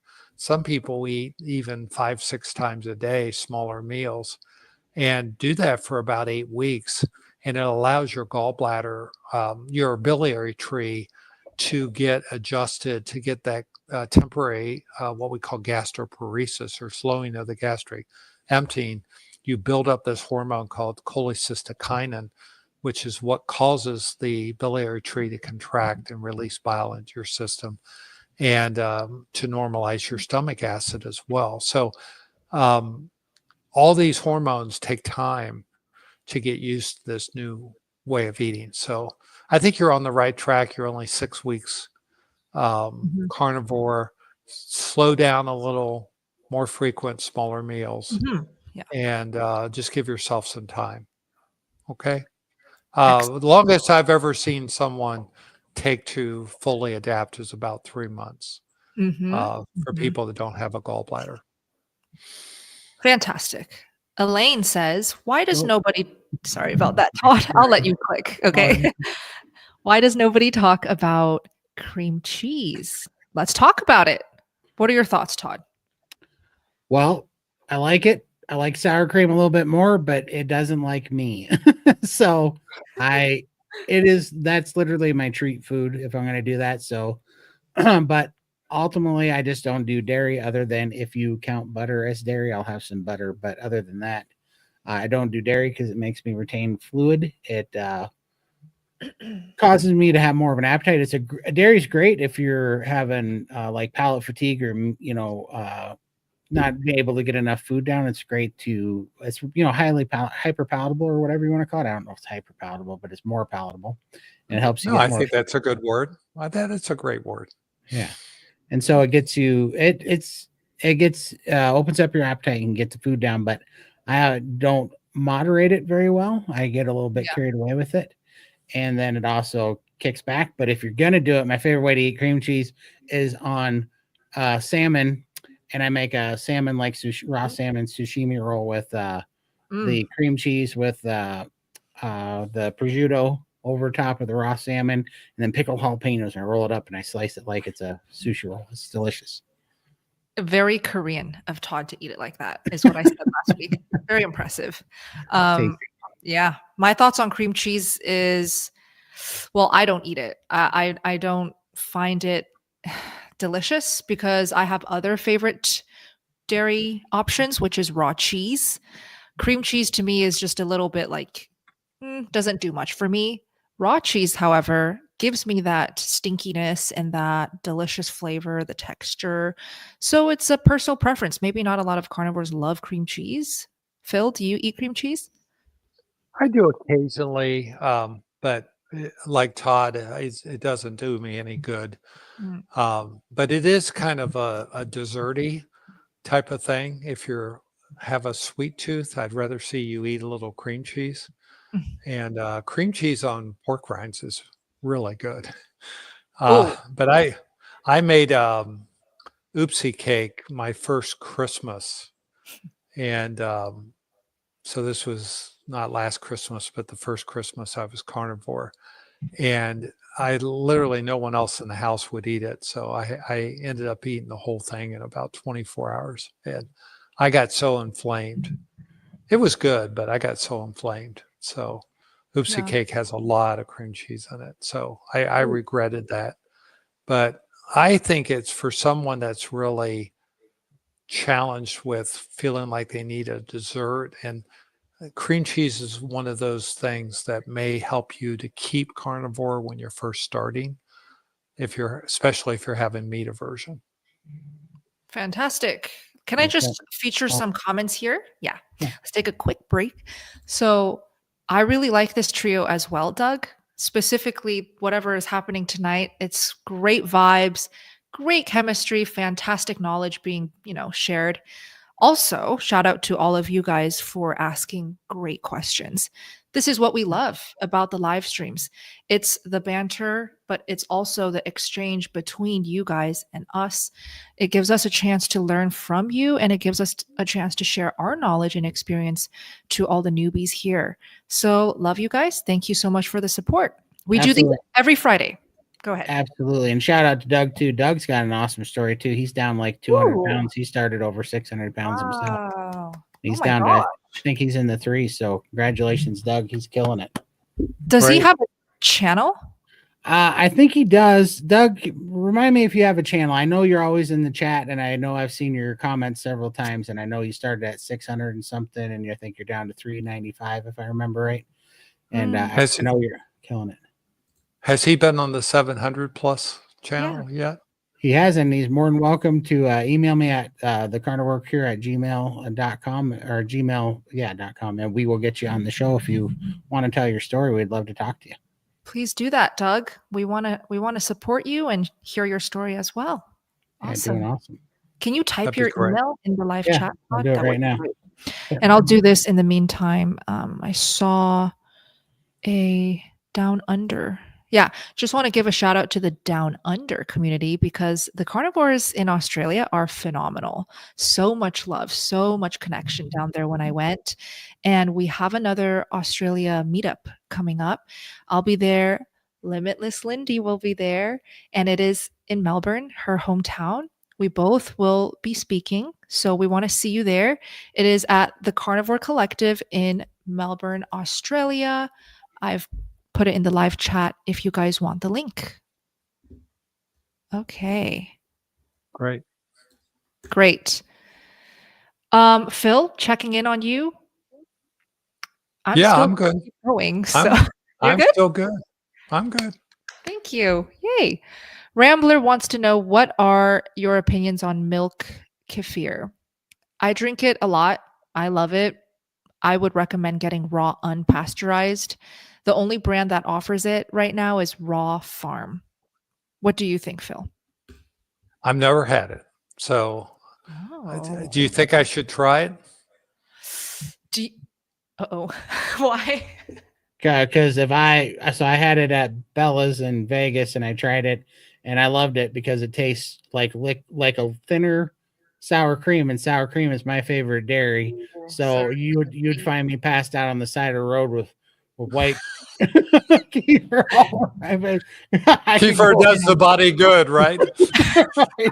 That stuff is delicious. So I don't know. I could see myself going on a flat kefir bender. You'd be like the cat at the dairy farm when the tanks explode, who dies overeating the milk.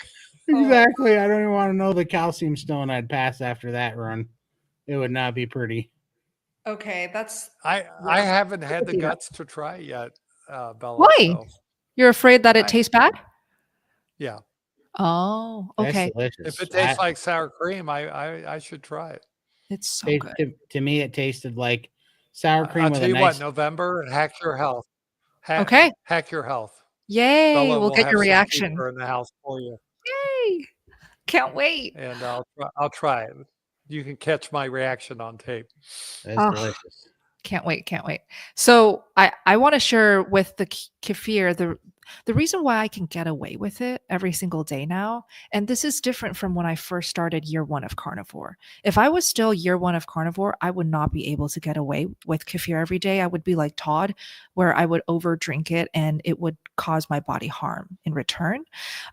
The only way I can have it every day now and not feel like I'm going overboard is because I have reached a spot with my metabolism and body composition where I need it to build muscle and to feel really good. So it all depends on where you are in your journey. I want to make that real clear today. For every single question, please note that all of our answers we're sharing from our own personal experience with also what we've learned with our own personal healing journeys. So please don't apply every single answer as if it's the way to do it and the only way to do it, right? A lot of people will watch my videos and be like, oh my gosh, how come when I eat like Bella and eat all of her meals that she eats throughout the week, I still don't get results like her? Because we're different bodies and we have different histories of dieting, different goals, different heights and age, metabolism, all of that. I share their frustration, though. I've been eating like Bella now for 26 months. I still do not look like Bella, and it's really getting annoying. You don't want to look like me, Todd. So, consider what Todd shared. It's a very good point. Okay. Marilda wants to know if her vitamin D of 25 on January 30, okay, her score was 42.5. Is that good? Yeah, that's totally adequate. Now, I know Dr. Chafee thinks you ought to be up in the 60s or higher, but 42 is doing great. Yay. Is whey protein a no-no from Pookie Roo? I had some ribs today, but then I realized I didn't eat enough. So before the close of my eating window, I had some whey protein to top up my total protein. How do you know that you're eating enough protein? Like, what metrics are you going by? What recommendations are you going by? Our recommendations here typically is by hunger and also how you're feeling. So I'm curious to know, like, what is like, who is recommending a specific amount of protein for you? And then with the whey protein, Phil, do you recommend it? I don't know much about whey protein because I don't use any protein supplements because occasionally I'll go into the store and look at them, and most of them have so much supplements in them that I don't even know how to evaluate them, because sometimes they'll have things in there. I don't know the source, especially if they're made overseas. But I tend to be suspicious of a lot of things. I'd rather eat animal meat than something in a canister. So I'm not. Maybe Sean Baker would be a good person to ask this question too. But being a bodybuilder, but I don't. I just don't know. Actually, when you mentioned Sean, he does have a brand that he features a lot and takes himself. It's called Equip, EQUIP. They make a 100% pure beef protein powder. There you go. Yep. But again, like, do we really need it on carnivore? Just eat meat. That's enough. That's what I would do. Eat. Yeah, exactly. And I'll tell you, that's why I like frozen hamburger patties, and I'll just cook a bunch up and have them in the pre-cooked in the fridge or in the freezer. And after I eat a meal, if I'm still hungry, I'll just eat a burger patty. Yeah. Can I put up a comment? Please do. Go ahead. Oh, aw.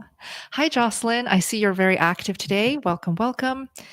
So meetups, let's go through what's coming up. Todd, you're good at this. Yeah, so let's see. I think the next one is going to be in Austin. It's on the Healing Humanity site. You'd have to go take a look at that. I believe check out Healing Humanity's website. They got 2 meetups coming. I know one of them's in Austin, and then I think after that, the next one is in Melbourne, Australia, which I believe is in April, if I'm not. Yeah, I'll link that one too. Yes, April, end of April for that. Yep. And then the next one is Meat Stock, I think in May. Oh, yeah. Yeah. And then the next one after that is going to be somewhere. We're working out the details, but it's going to be somewhere. It's going to be at the 4th of July for sure, but somewhere in Bozeman, Montana, which is going to be our SBG meetup at my neck of the woods. And then after that, I don't know of any other ones until Hack Your Health, which. Oh, wait. There's the beef roundup. We got to go the beef roundup. That's Wyoming. Wyoming. Yeah, that's in August, right? Yes, that one is in August. Yeah, there's a lot coming up. And then we have Hack Your Health. That's a big one in November. Yeah. And that might be maybe. And that's in Tampa. That's in Tampa. And it might be Hack Your Health /SBG/ something else. I'm not going to necessarily put it out there, but might be a cruise if it works out right. If not, so it's going to be awesome. Starting to sound like it's happening, and Todd will definitely be on that cruise, just so you all know. I will. I open my big fat mouth, so I'll be on that cruise for sure.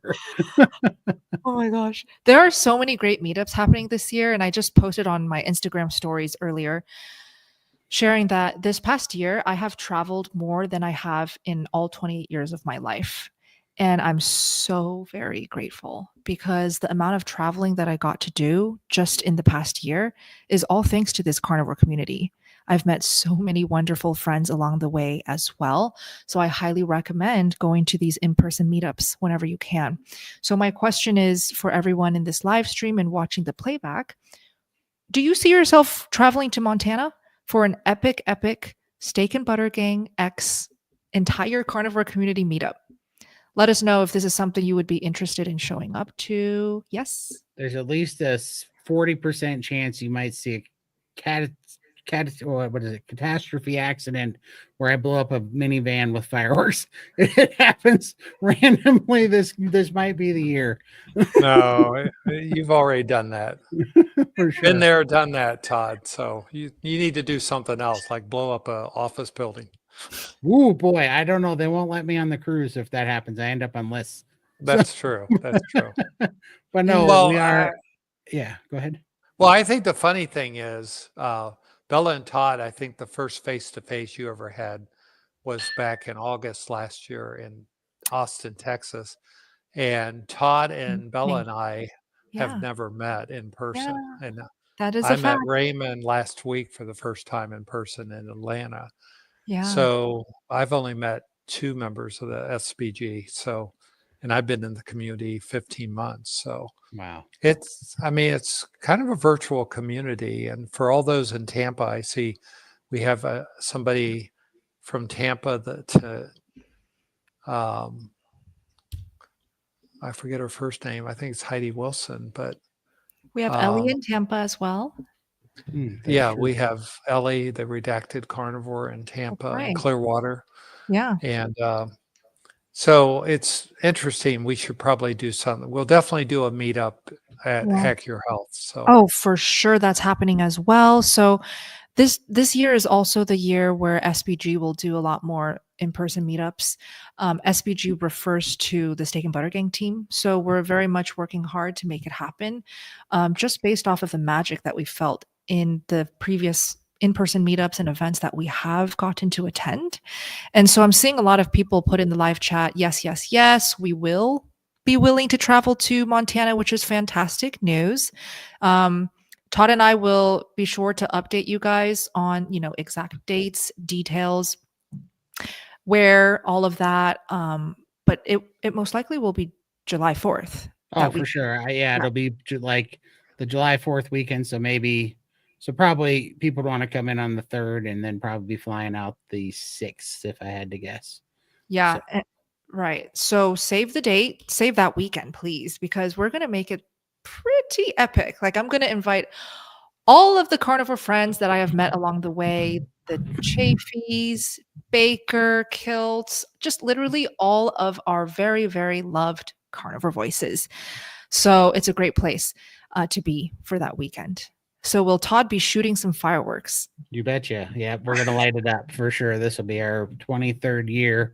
We actually put on a ginormous show. And so, celebration. Let's call it a celebration because, let's call it a celebration. But anyways, for reasons unknown. But come on out. And we will blow things up. And it's really fun, big stuff. And we're going to be smoking up all sorts of meat, and it's going to be a good time. And then we're probably going to get a meetup place beforehand. So definitely save the date, guys. July 4th to 6th. Expect to go to Montana to hang out with all of us. And I saw one more question. Do you have somewhere on the site where you post the upcoming meetups? I actually do. It is the events tab.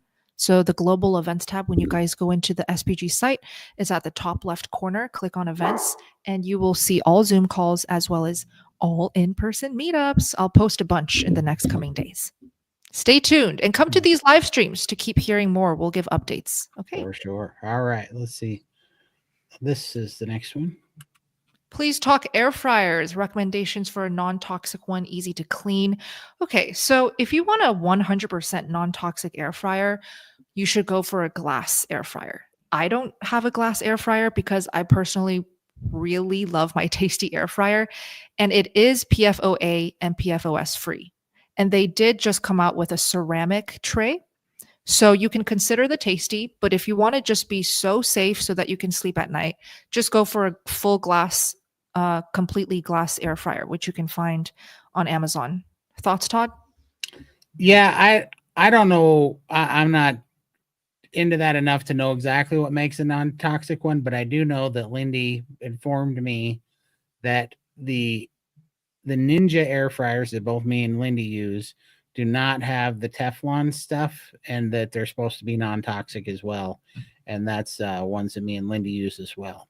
So supposedly, double check it, but supposedly the Ninja air fryers are non-toxic as well. They don't have the non-stick stuff in them. So love it.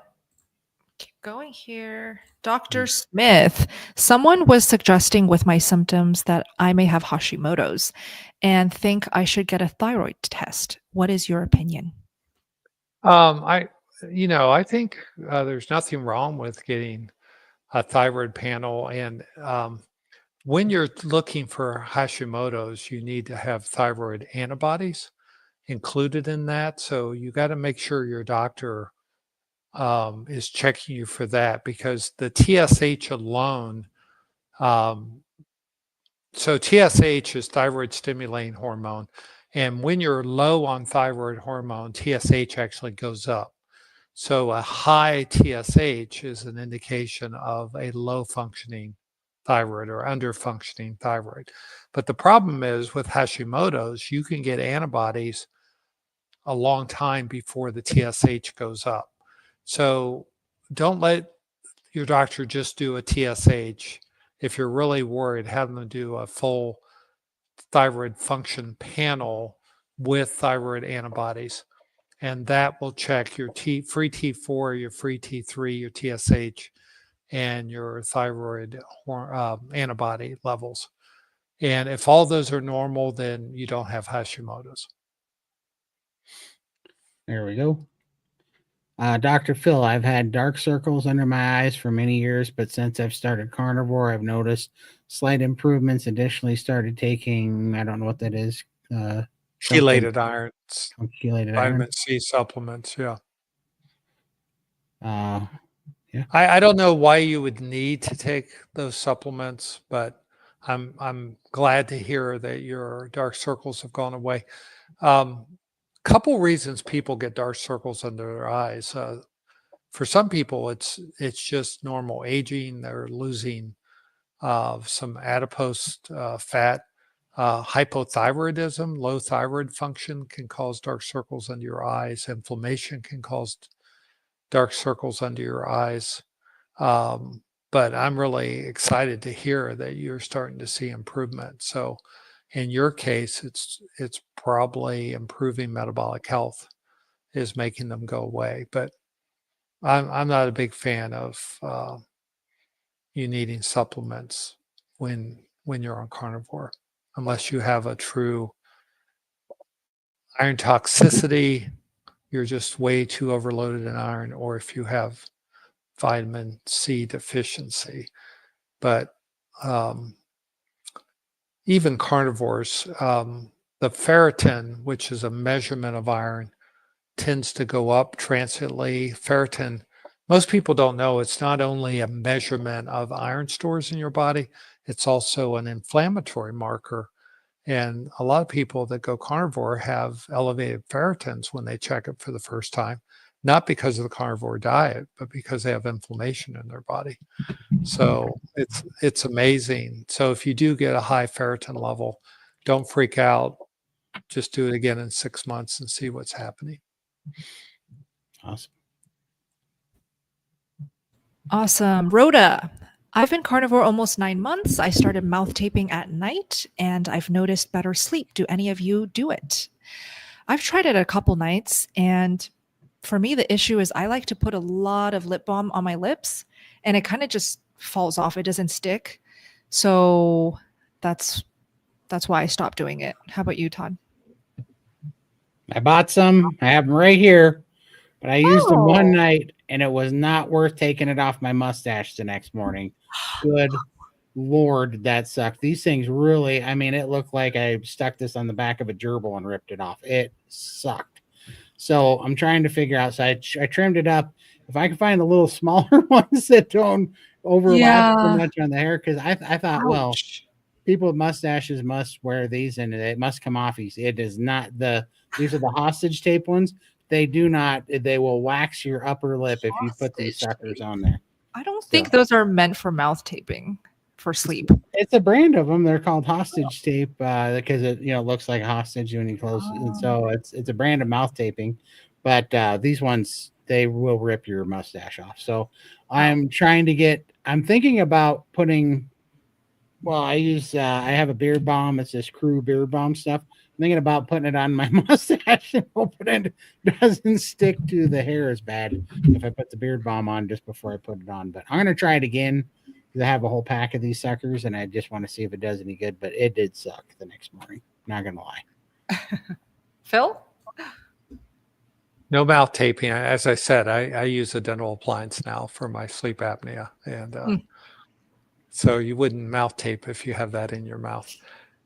And it kind of cranks your lower jaw forward. Yeah. Okay. So those are our answers. With that deal that you got there, Phil, do you feel like it makes you breathe out of your nose more or your mouth? I've always been a mouth breather.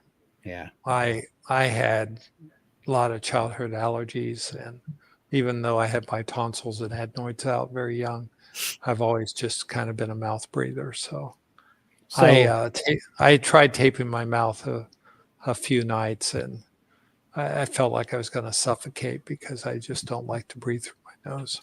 Yeah, I bought these things too. That's also the hostage tape ones that you put on your nose, try to open it up just to see and make it a little better. And it worked kind of all right, but that's why I was wondering. I too have a tendency to want to breathe through my mouth. I'm doing better, but it's a little bit annoying. Yeah, so I'm interested. I'm just now setting up a repeat sleep study, so I'll let you guys know for full transparency when I get that done, if this worked or not. I just didn't want to go on CPAP. Yeah, because that's the one that pulls your jaw forward, so it's supposed to open up your throat right back there. Yep. Mm-hmm. Keep it from relaxing when you sleep. Yeah. Okay. Awesome. Let us know if you mouth tape, guys. Put it in the chat. I see a question here about the Bozeman meetup. Sure. Shoot, now it disappeared. Okay. And I have put the time on my work calendar already. Does anyone know of where to stay in Bozeman? A Rolling Stone gathers no moss. LOL. Yeah, I mean, so there's a bunch of new hotels. In fact, Bozeman's a very growing town right now. I couldn't even tell you all the new ones. We will post it. Where am I going to post? Check out my channel and I'll post a community post. I'm going to look at some, as we go through this, I'll put a community post out on my YouTube channel with some good ideas from some hotels. And if we get enough people, I might even see if we can't help you guys get like a group rate. There is a new hotel that's rather close to where most of this stuff is going to be going on at. I just don't remember the name or the price. I think it'll be good. Hotels I'm not going to lie, hotels used to be terribly expensive here, but in the last 2 or 3 years, they've built so many that the prices are coming down now because they're finally, supply and demand kind of leveled out. So I'll make a community post and let you know because it's been a while since I've checked the prices, and but I'll definitely let you know on a community post on my YouTube channel. Perfect. Let's keep going. Okay. There we go. So when you talk about this from Lewis, when you talk about the amount of meat you eat per meal or per day, is that raw weight or cooked weight, including bones or excluding bones? Excluding bones, raw weight is what I measure. Oh, okay. Yeah, I just measure by eye. And Phil? I just measure by eye now. I used to weigh stuff, but it used to be the raw meat. Okay. But not bone, not bone. Miss Isabella, I drink coffee. Does that make me a vegan? No, it does not. So vegan diet, at least when I was in the vegan community, means you eat only plants, no meat. So if you're eating meat, Jorge, you're a carnivore still. If that's some patchouli flavored coffee, you're vegan. I think this is a joke because his name is the Carnivore Police. So for sure. He actually is Jorge, so I know you have a second account. There you go. That's funny. We're watching you, Carnivore Police. Tom and Nina, welcome. Dr. Smith, I'm currently taking 5 mg of statin every other day as a secondary treatment for an aortic aneurysm. My goal is to eventually cut down. Is that goal realistic? Thank you. Yeah, I need to know a little bit more information from it, but abdominal aortic aneurysms are usually more related to high blood pressure than anything. And there is an atherosclerotic component, but the problem is when you're in treatment for secondary coronary or any kind of cardiovascular disease, it's going to be hard for you to convince your treating doctor that cutting it down is the right thing to do or getting off of it. So the question is, does it provide any benefit? I don't know the answer to that. I have to go to the literature. I haven't read up specifically on aortic aneurysm. I recently did an interview that was published about a month ago on what we call pleiotropic effects for plaque development, but on reverting plaque or resolving plaque. But aortic aneurysms are not mainly a plaque problem. They're a ballooning of the wall of the aorta, and the aorta actually gets larger and larger and larger. So you want to try to heal the intima of the artery. And one of those pleiotropic mechanisms of statin, irrespective of what happens with your cholesterol, is healing of your intima, which is the internal layer, the lining of every artery. So personally, I would say you're probably going to be on the statin until you get the aortic aneurysm treated, which is, it may never need to be treated. Sometimes they use a percutaneous patch graft to put a stent inside them.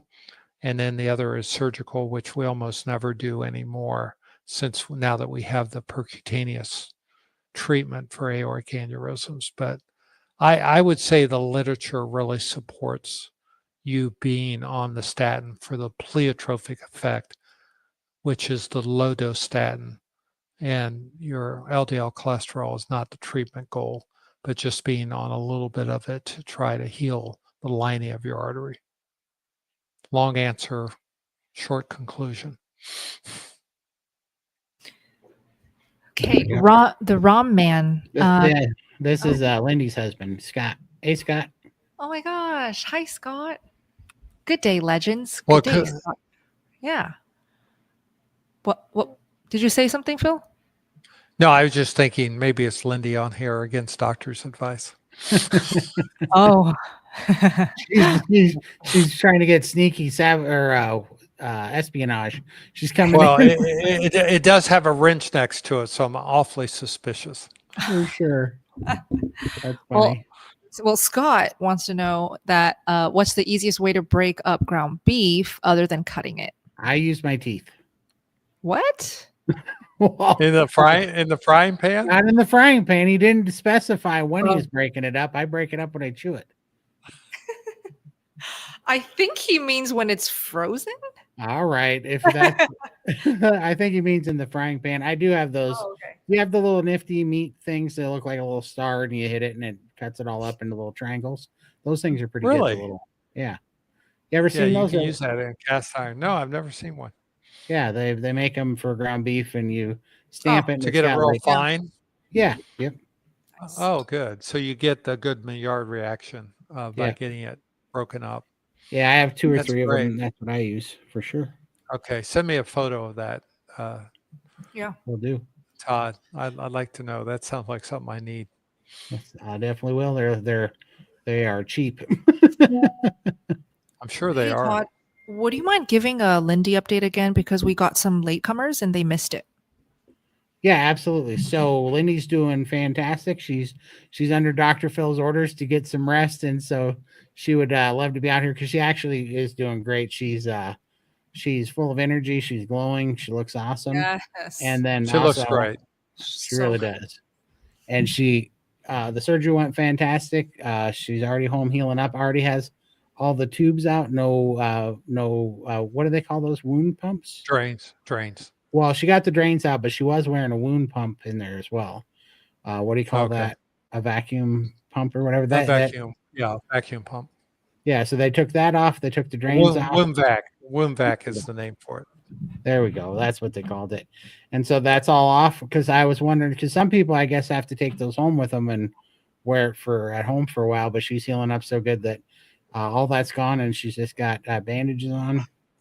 And yeah, so she's doing fantastic. And for anybody that doesn't know, they found a pretty serious hernia in there, and they said that it was going to be a real problem for her in a few more days. So everybody that helped with that GoFundMe, there's a really good chance that you saved her from a really serious medical emergency. So that was, I think, divine intervention that we're very happy about too. So I wanted to let you guys know that that was more important than we all knew. So pretty incredible.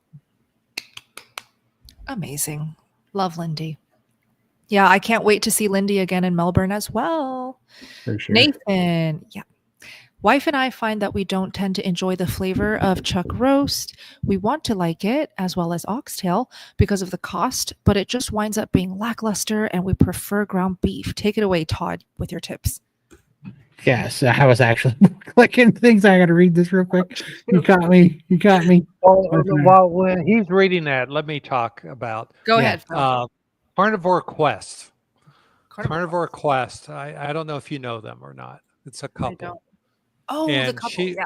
Yes. she makes chuck roast and puts some water in it and cooks it in a cast iron skillet, slow cooks it, and it turns into this delicious beef brothy, like a beef stew, and it is so good. And I would encourage you to go watch, do Carnivore Quest chuck roast, and Awesome. search that on YouTube. I tried it and it is very, very good. Yeah. Well, that's awesome. Okay, and I caught up on that question. So I have a few things that I like to do with chuck roast. So one of them is you kind of got to figure out how you want your chuck roast. Sometimes, so I like to always get the, I think it's actually 7 pounds too. Costco's got a 7-pound pack. Sometimes it gets up to 8 pounds, but it's 2 pieces of chuck roast in a 2-pack. And I'll take both of them. And I have a, I don't know what it's called again. I have too many Ninja thingies, but this one's a Ninja cooker. And it's an air fryer, slow cooker, but I like it because it slow cooks and sears. It doesn't have a saute. It actually has a searing function on it. And so you can turn it on sear. So I put those in there. I sear all 4 sides of both of them. And then I put it in there on low for 9 hours. And I put 2 of the Kettle on Fire 32-ounce beef broths in there with it.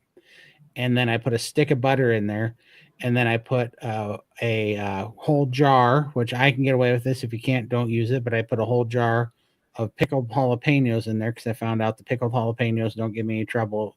Any pickled stuff doesn't seem to give me trouble because the vinegar seems to do something. So yeah, I put that whole thing in there with the vinegar that comes in the jar, and that vinegar really helps with the flavor. And then I cooked that for 9 hours. Then I pull all the meat out and I slice it like roast beef. And then I boil down the rest of the juice that's in there. And I used to add xanthan gum. Now I'm adding collagen, and it works just as good. And so you add collagen in there, and it makes this thick, kind of tangy jalapeno-like gravy that you can put over top of it. And that's really good. Oh my gosh, genius. Wait, yeah, Todd, yeah. you need to start a cooking channel. I guess I could. I feel like this stuff's so boring because there's this that's just meat and broth all the time. You don't understand. Like the carnivore community, myself included, needs to see you cooking. That's the best way to learn with cooking and recipes. Yeah, for sure. And then the other thing I like to do with it is I sous vide it. I gotta go look at my notes because I don't remember. I think I did those for 70 hours.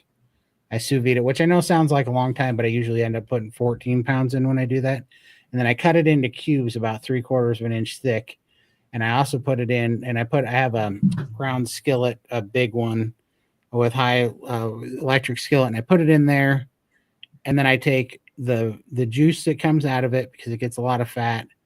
And I put it in there, and I'll add a little bit of vinegar and jalapenos in it. And then I take ground beef, and this sounds weird, but this really works well. If you take ground beef and you cook it, chop it up fine, but then you put it in a blender and you blend it after it's cooked, and then you dump it in that broth, it thickens it, but you make a meat chili is what you're making.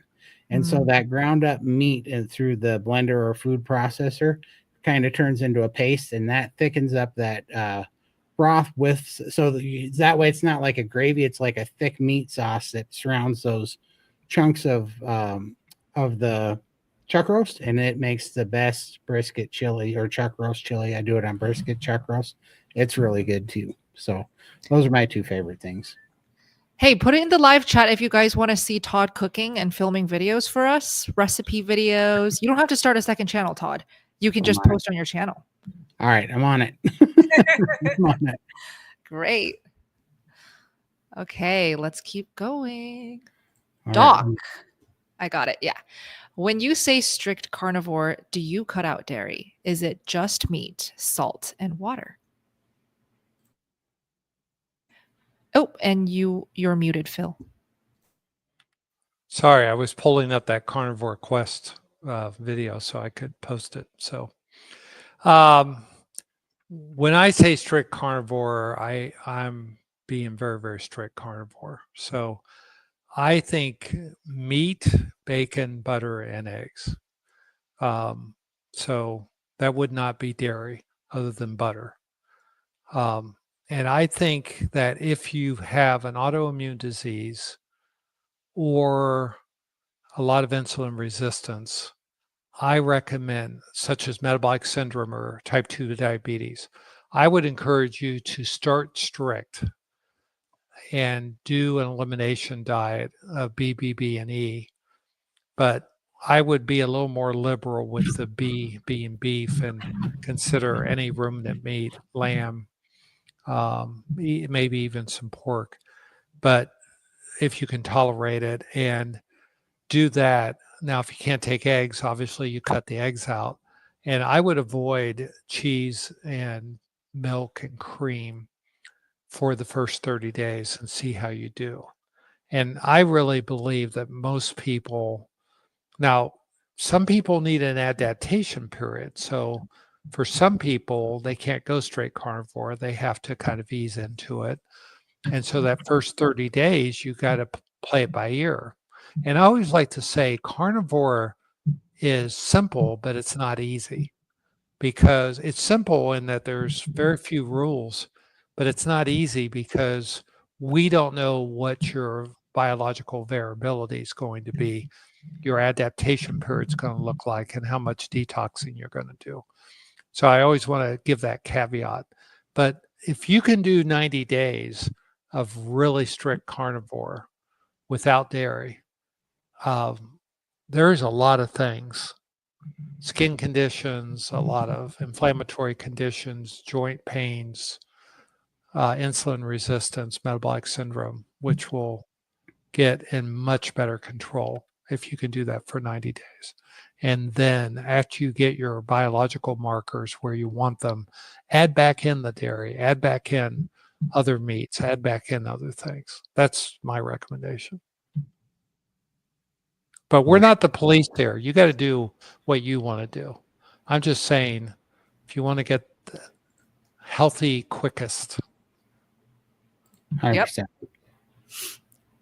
Todd, on the dry aged steak, pelican equals pellicle. What is that? Because I was saying pelican. I was saying I was cutting off the pelican. I knew that I was screwing up that word, but I couldn't remember what it was called. And Missy busted me on. But joke's on you. I am cutting up pelicans and feeding it to my dog. It's like a sacrificial ritual. And then I cook my steak. It has nothing to do with the pelican. You go down to the local aquarium and get some pelicans. Exactly. In Florida, pelicans are protected birds, so you better not come down in Tampa and eat any of our pelicans. Then I'm going to have to say allegedly on that then. We Florida crackers, we'll shoot you for that. I bet. Well, I thought I was going to get to slide on that because I knew I was screwing it up, but nope, Alyssa busted me. Oh, nice. Pero from India broke my ankle. Doc said it's my weight. I stumbled on carnivore in August and now I'm down by 25 kg. Never felt better. Wow. Congrats. That's sometimes, awesome. Yeah, sometimes I do have weight stalls. Would you suggest fasting? Butter, sardine, water. Oh, so I think this person's asking butter fast and sardine fast as well as water fasts. What are our thoughts? I think it's too hard to know unless we knew what you're eating.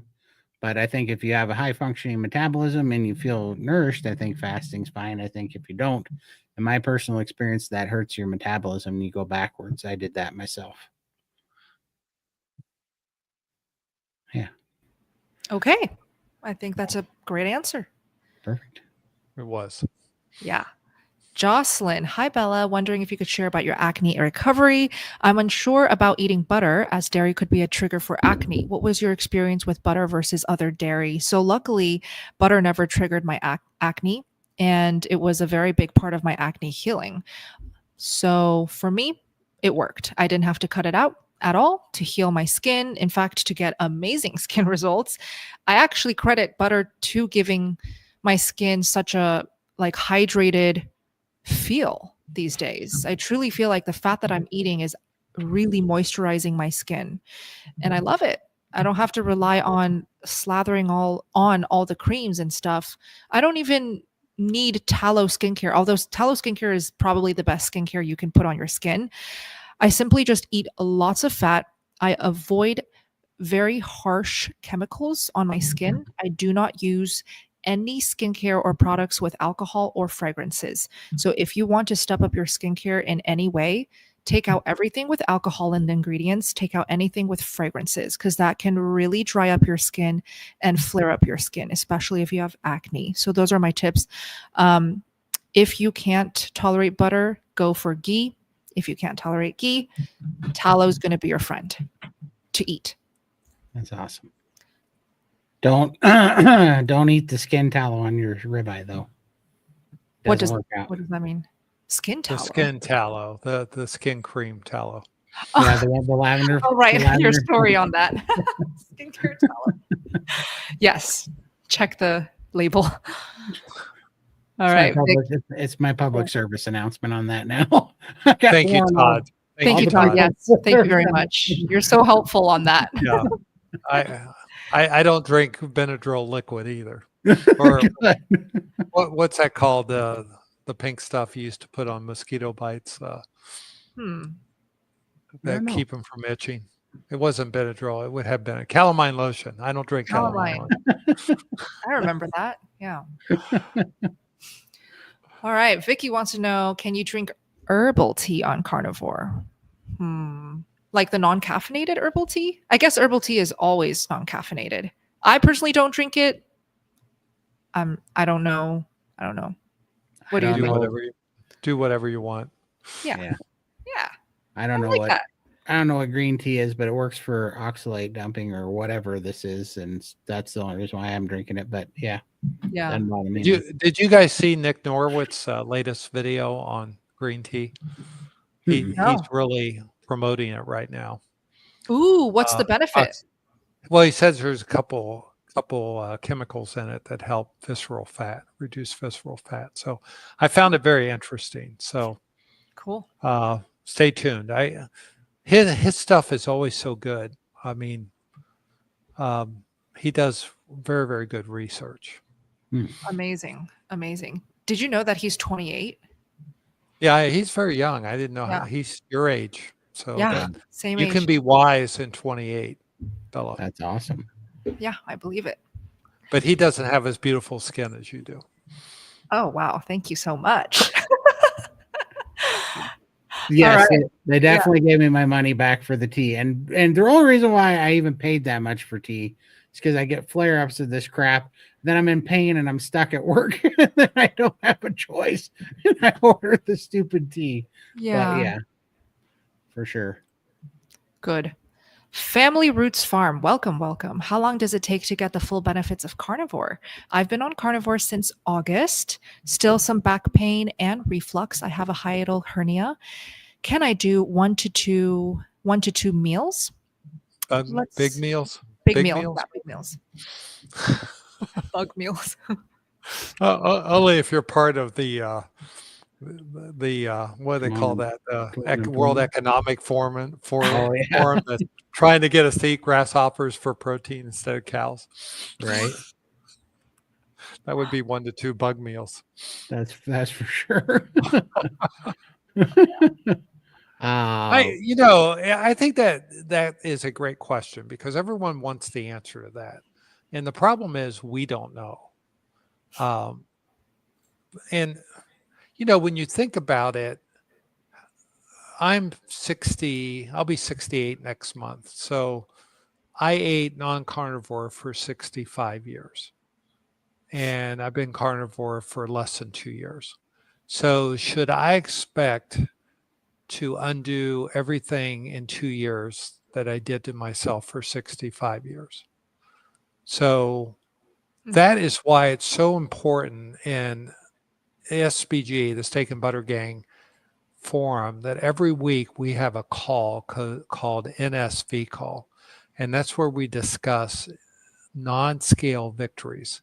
And there are wins other than weight loss that people have.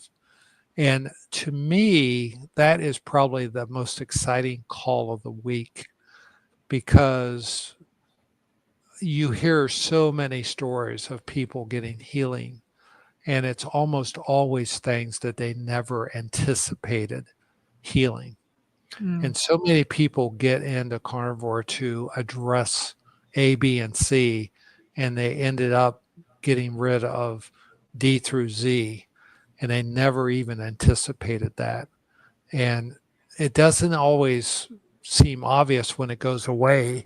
We hear so many stories each week of saying, I realized that I had this all my life, and for the last 6 weeks, I haven't had it anymore.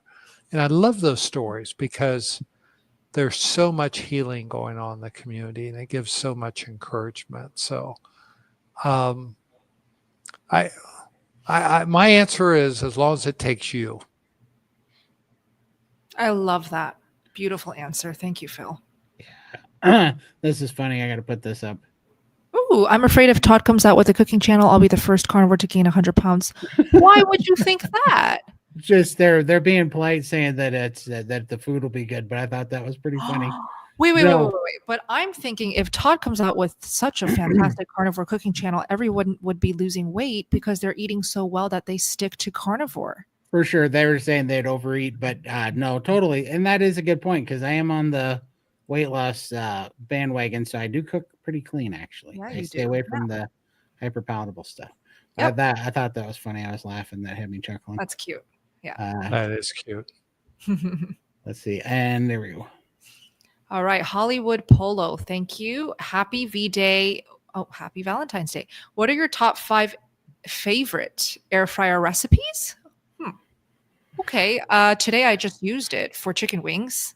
That's been something I've been cooking every single day. Chicken wings in the air fryer, 450 degrees Fahrenheit for 15 minutes.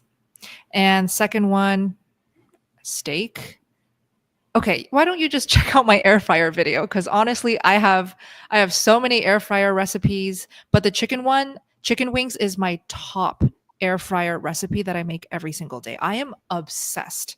It is so good. Oh, and the dipping sauce that I've been eating it with, raw egg yolks. Mix it up so it becomes a creamy yolk paste. One ingredient, so clean. Dip the chicken wings in that raw egg yolk, to die for. It's so good. Really? Todd? Oh, so good. I would say number 1 is just going to be ribeye. It's hard to beat a good air fried ribeye. And then now I did play with something last week. I put it in the team chat, actually, but this accordion cut meat, and it's interesting. But the reason why that works pretty good is because it has more surface area for more Maillard effect. So and that actually worked really well. Now I wouldn't do it on a ribeye because the ribeye has 2 muscles in that point on it. So that was kind of falling apart, which I knew it would. I just wanted to try it anyhow. It's better suited for a strip loin, 1 muscle, but that would work really good on 1 muscle.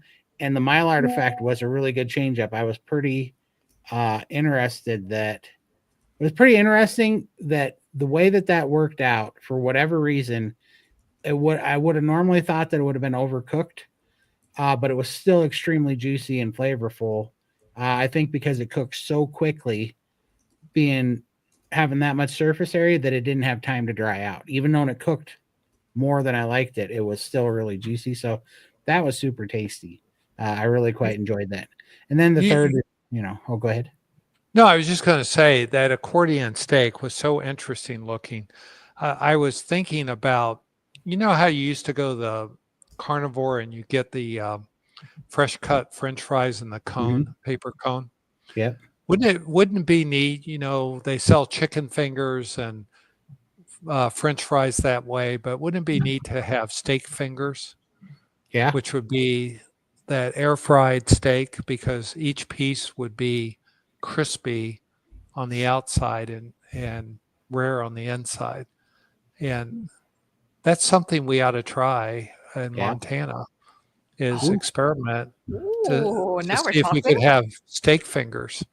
Yeah, one of my favorite things ever but this is before carnivore, and this would be different, but used to be the best steakhouse in Montana. It's called Sir Scott's Oasis, and they were famous for taking their steak and cutting it into like these giant finger strip steaks. Only they would put it in a cornstarch breading and fry it up. But then this is what got me hooked on sour cream and horseradish sauce. They had this awesome sour cream and horseradish sauce you dip it in on the side.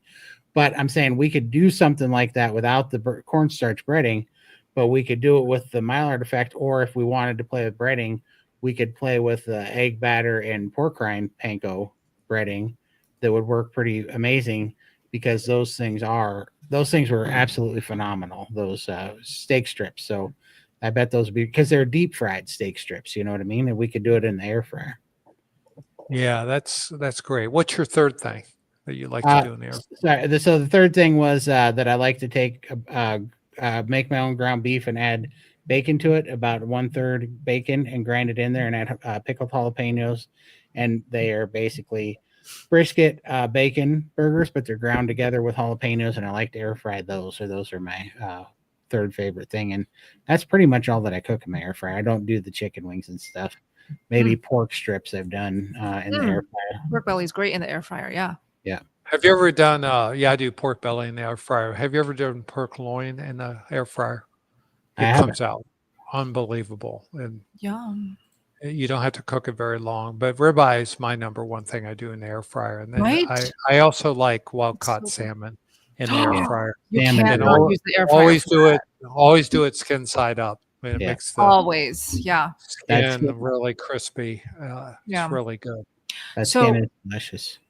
I always see chat or like comments saying, "Yeah, I don't love ribeye or steak in the air fryer. It turns out disgusting," or something like that.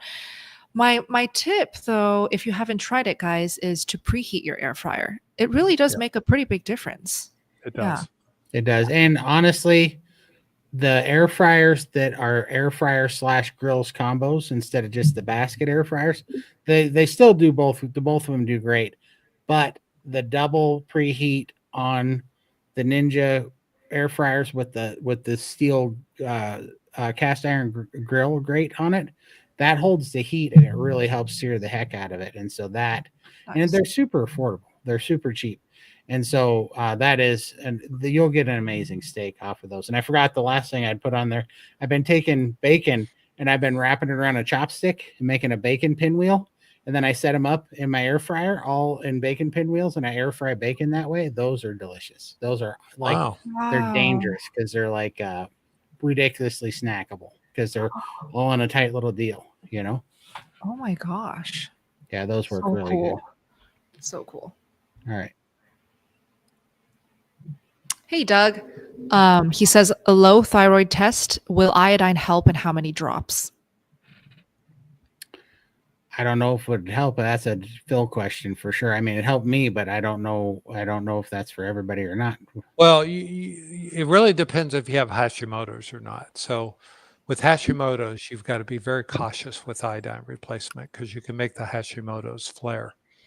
So you have to start really, really, really low. And you put 1 drop in like 8 ounces of water, and you take 1 dropper full of that solution every day until you go through the whole 8 ounces.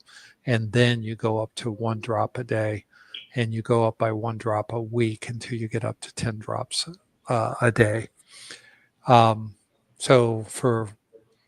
So you're going to use probably about a month of just getting your body used to a little extra iodine, and then you do 1 drop a day for a week, then 2 drops a day for a week, then 3 drops a day.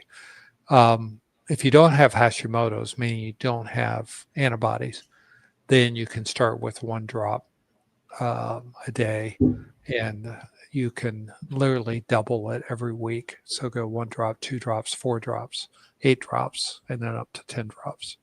And stay there for a while and see how you feel. Perfect. All right, let me get to this next one. How can I know if I'm insulin resistant? Symptoms, if you don't mind, Phil?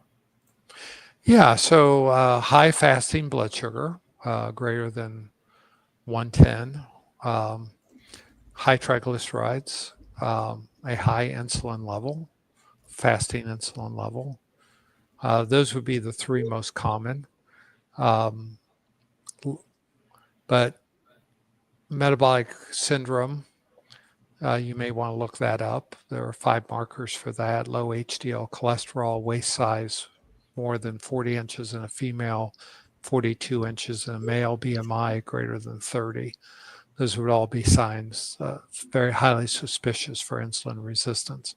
But the gold standard would be a fasting insulin level greater than 20. If you're using the standard US measurement, if you're in a country that uses the picogram per liter, that would be about 100, over 120.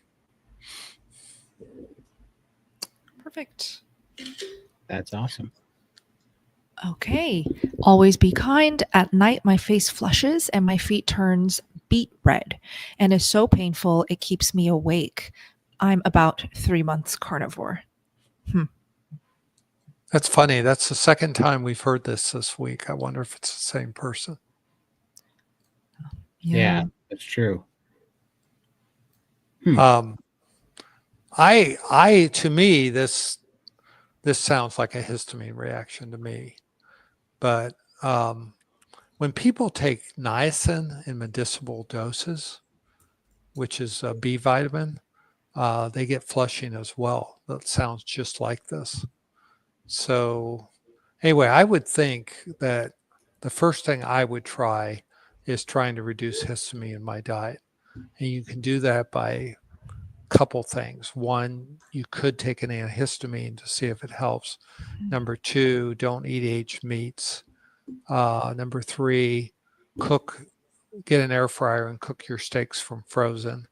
Number 4, eat more lamb and less beef and pork, because smaller animals have less histamine in them. And the one that our friend Missy Alyssa says, don't refrigerate leftovers. Put leftover meat, put it in the freezer, because if you leave it in the refrigerator overnight, the histamine will increase. So I would try histamine reduction for a week and see if that solves your problem. And then I would look for a list of high niacin foods and make sure you're not eating any of those.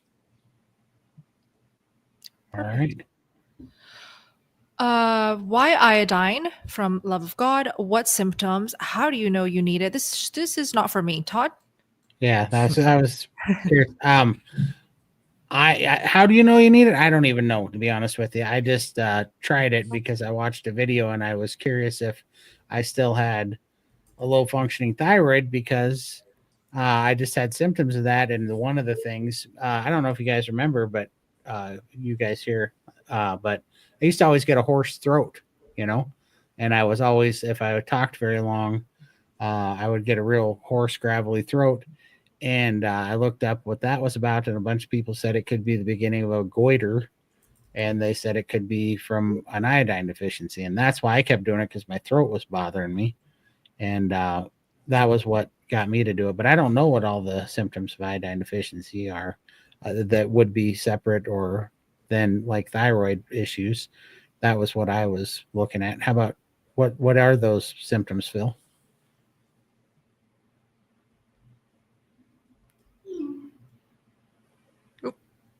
Oh, well, Maybe. Oh, okay. Honestly, let's promote Dr. Brownstein Amazon. And if you're Yeah. really interested, you can pick up a cheap copy of that book. And he talks about autoimmune diseases. He talks about to help you in detoxification. if you have cystic diseases like polycystic kidney disease, or you're getting inflammatory cyst in your body, fatigue, and then thyroid disease. So those are the major categories. And his book goes into great detail about it. And you might want to read it, see what you think. That's awesome. Here's another Iodine, one. Why You Need It by Dr. Brownstein. Dr. Brownstein. I said, how quick did you experience those changes with your eyes? On the color part, like literally 20 minutes. When I got to, and maybe this was happening before, but when I hit the 25 drops of the 2%, it was either 12 and 12, either when I hit the 12 drops or the 25 drops. But yeah, within 20 minutes of taking that dose, like it was like somebody turned the lights on. It was pretty crazy. But yeah, so I don't know if it was building up. I'm sure it was, but that big dose, it was within like 20 minutes of taking it, and everything was bright. All of a sudden, it was really strange. Okay, Jodine, 1.5 week carnivore. I have small bouts of hives. I'm thinking dairy detox. I'm thinking to go straight beef. Thoughts? Small bouts of hives. It could be histamine intolerance. Histamine intolerance typically gives you hive-like itches and breakouts. Yeah, or again, oxalate dumping, I guess, too, or either one of those. That's about all I would know. Or I guess you could be having an allergic reaction to something, but what would it be? Yeah, only 1.5 week carnivore. Yeah, there's another condition that people can get spontaneously that's totally unrelated to carnivore, called dermatographism. And it can happen spontaneously at any time. So I would follow the same histamine recommendations I just gave a minute ago and see if that helps. If not, there's a neat little trick, which is you take your fingernail, the back of your fingernail, and rub it down your forearm just to slightly scratch the surface, the top surface of your skin. Not enough to make you bleed or to leave a permanent mark. But if you break out in a hive along that breakout, then you have a condition called dermatographism, and it's a temporary condition that people get. We don't know why, and it usually lasts about a week and it goes away on its own, and we still don't know the cause of it. So, but I would try the histamine. It's more likely related to histamine from the diet, but after 1.5 weeks of carnivore, but it could be a red herring. That's awesome. And then Sydney gave us a super chat sticker, and it was for this question here. Okay. Thank you, Sydney. I made it 4 days, ate a ton of sugar tonight. I was feeling so good. It really confirmed I no longer want to eat any other way. But now I'm bummed I have to start over. Did you all have similar issues at first? So what is the issue that she's talking about? The sugar 4 craving? days. Well, she The ate a bunch of sugar. The sugar thing. Sugar craving. Yeah, the sugar binge. I mean, I think that there's a better way to look at it, is that you fell off the wagon after 4 days and not 40. That makes you feel a little worse, actually, because it hits you pretty hard. But really, the thing is, that I loved is that if you just put all that aside and you just start making sure that you don't make the one sugar mishap, 2 or 3, or a sugar, like a cheat weekend or whatever, and you just get back on the horse and get the meat in as quick as possible, you can make up that time really quickly. Yeah, and we have in the Steak and Butter Gang every week we have a carb addiction meeting, a call for an hour where people talk about this. And I want you to know, Sydney, you're not alone.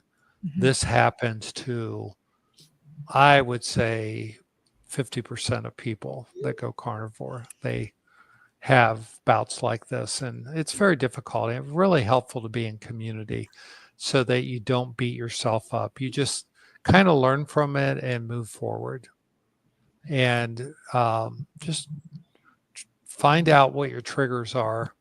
And the fact that you went 4 days, next time, let's see if you can go 2 days. if it happens. Maybe it won't happen again, but if it does, always realize that it's happening and use it as a learning experience and don't beat yourself up about it. For sure. And I did have to make a little, I kind of had to make a deal with myself because I couldn't even, when I was doing this, the noise was so bad. I would wake up and I was having anxiety attack and for the sugar, for the soda specifically in the mornings. And I just had to get to the next meal. I couldn't even think about a day or at a time. And so I just had to eat bacon and eggs. And I made a deal with myself that to get through the noise and to get through the carb attack there, that I just had to eat bacon and eggs until I was stuffed. And then if after an hour, if the cravings didn't go away after eating bacon and eggs and waiting an hour, then I had made a deal that I could order whatever I wanted. I could order pizza and soda and whatever and go off the rails. But every time I did that, it would just quiet the noise and I would live to fight another meal, and that added up to 2 days and that added up to a week and a month. And now it's been 26 months, So it really taking it a meal at a time and just making sure that I knew that I had to earn it through eating the carnivore food and giving it an hour. That seemed to be the game I needed to play with my brain to get through. And it took 5.5 weeks, but it all went away after that. So, yeah. And the one thing I've learned from the group is if you have a lot of sugar addiction, you really need to avoid artificial sweeteners. Yeah. Because artificial sweeteners give you all the psychological benefits, the dopamine hit that you get with sugar. And it's like a gateway drug to regular sugar. And if you have any artificial sweeteners in your diet, try to move yourself away from those. And you'll find that you'll have less sugar cravings. For sure. Yeah. All right. Todd, how many drops of iodine do you take? 10 drops of 5% now is what I take every day. And that's 50 milligrams. Perfect. Okay. Bella, what do your parents think of carnivore? Yeah, they are accepting of it. I would say that, my mom, she's always going to be concerned, just like any mom. They're worried about the kid. They're making sure that the kid is making the right decision. She definitely is not informed on the benefits of red meat and animal fats. So when she sees me eating tons of fatty meat in front of her with no vegetables or rice, she'll give me that look for sure. But you can't deny my skin no longer having cystic acne, no longer having rosacea, eczema, psoriasis. So she's just glad that I'm so happy and healthy. My dad, on the other hand, is still battling pancreatic cancer. And he's 7-8 years into it. I feel like he's so healthy and still alive because he's on an animal-based diet now. Oh, so wow. Good for you. Yeah, good for him. Very happy about that. So and Todd and Bella know that my dad's 95, and he had polymyalgia rheumatica, which is a PMR, which is a autoimmune disease, and I got him to go carnivore for 60 days. And was able to get him off prednisone every day that he'd been taking for 30 years. And he's lost 70 pounds. He stayed animal-based for the last year and feels great at 95. He'll be 96 in September. Amazing. That's incredible. Yeah. All right. Hi, Bella. I was wondering if you still live in Washington. Currently, I do not live in Washington. I'm in Las Vegas, Nevada. We're trying to get her into Tampa, though. I'll tell you what, Phil, if we have one more 2 week below negative temperatures, I will be sleeping on your couch. Yeah, really. You could sleep outside right now. I mean, it's hitting the mid 80s now. Man, this is crazy. You wouldn't even want to be on my couch. You'd want to be out on my lanai. Yeah. For sure. Or down the dock. Oh, I'd take it. There's been a heck of a cold snap here. Yeah. minus 31 degrees is a little cold, Todd. It is. It's not fair. Definitely recommend an air fryer, especially going back to what I said before about, well, I think I said it a while ago about having to kind of build your environment to be in the path of least resistance. You know, that air fryer was key for me because it's so fast, and there's like, they're not, you know, you just clean that grate, but the air fryer, you don't have to clean it every day, you know, and it's just so fast. You can just put a steak in it and be done in 10 minutes, you know, and have an awesome steak. I think everybody should have, I think all carnivores should have one. And if you've ever made bacon in it, how awesome not to have to clean up the bacon grease all over the stove, you know? Mm-hmm. Yeah. Plus, you can pour off the bacon grease and save it for your next project. Yeah. So Todd uses the Ninja air fryer. It's getting to be pineapple time. Oh, okay. Pineapple time. There we go. Well, let me check in on you, Todd. Is it pineapple time? I'm good for as long as you want to go, but we can let Phil go and no more doctor questions unless you want me answering them, but that would be a terrible mistake. Well, I'll take one more before the pineapple hits the bed. So all right, here we go. Is olive oil considered a seed oil? I don't consider it a seed oil because it's a pressed oil as opposed to a process oil. So I honestly don't consider olive oil a seed oil. And olive is a fruit, right? It is a fruit. And so is avocado. Avocado is not a seed oil. I said avocado is a fruit. Right. But would you consider avocado oil a seed oil? No, it's, I would consider it a seed oil. Oh, you would? Yeah, I would. Really? Yeah. Well, I use spray avocado oil once in a while because I think it's a healthy oil, but I don't know the process to get oil from an avocado, if it's processed or pressed. I don't know. I mean, I know for a fact that olive oil is pressed, but maybe someone wiser than me in the chat knows what the process is for making avocado oil. Is it a pressing process, or is it a extraction process? Because, you know, when you bite into an olive, you appreciate how much olive oil's in an olive. When you bite into an avocado, it's fatty, but is it really oily? I would say probably not. So I'm interested.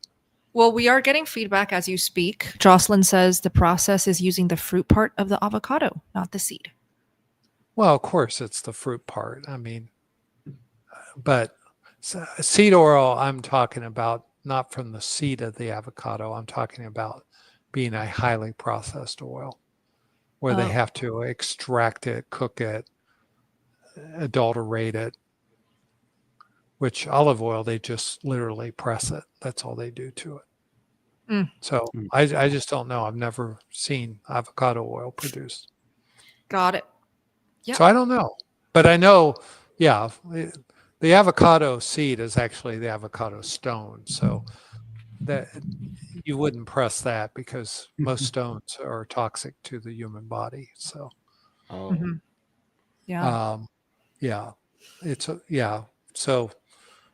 that, you know, it's a good trivia question. Someone give me the Ryan did help us here. He says Chat GPT. Good. Thanks, Ryan. Thanks, Ryan.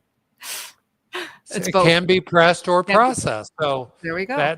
That makes total sense. So the expensive stuff's probably pressed and the cheap stuff's probably processed.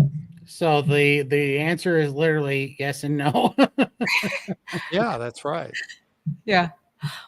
I guess I know nothing about this topic because I've cut out all seed oils, fruit oils, plant oils from my diet after going carnivore. I don't even eat coconut oil or MCT oil. I just stick to my butter and tallow. You know, the only place that I get in trouble now with this whole thing is seasoning my cast iron. What do you guys season your cast iron with? Because I don't. You can do tallow. I know, but it makes it sticky. It like the tallow. The tallow has kind of that thicker buildup on it, like the sunflower oil or the even the avocado oil didn't have when I used to season it with those. It was a thinner oil, which I liked. So you know what I'm talking about when your cast iron Yeah. starts. Have you ever tried bacon grease? It has to be strained bacon grease that you can leave out on the counter, Like not pure. the bacon. Yeah. No, I haven't tried that yet. So think about that, because bacon grease is kind of like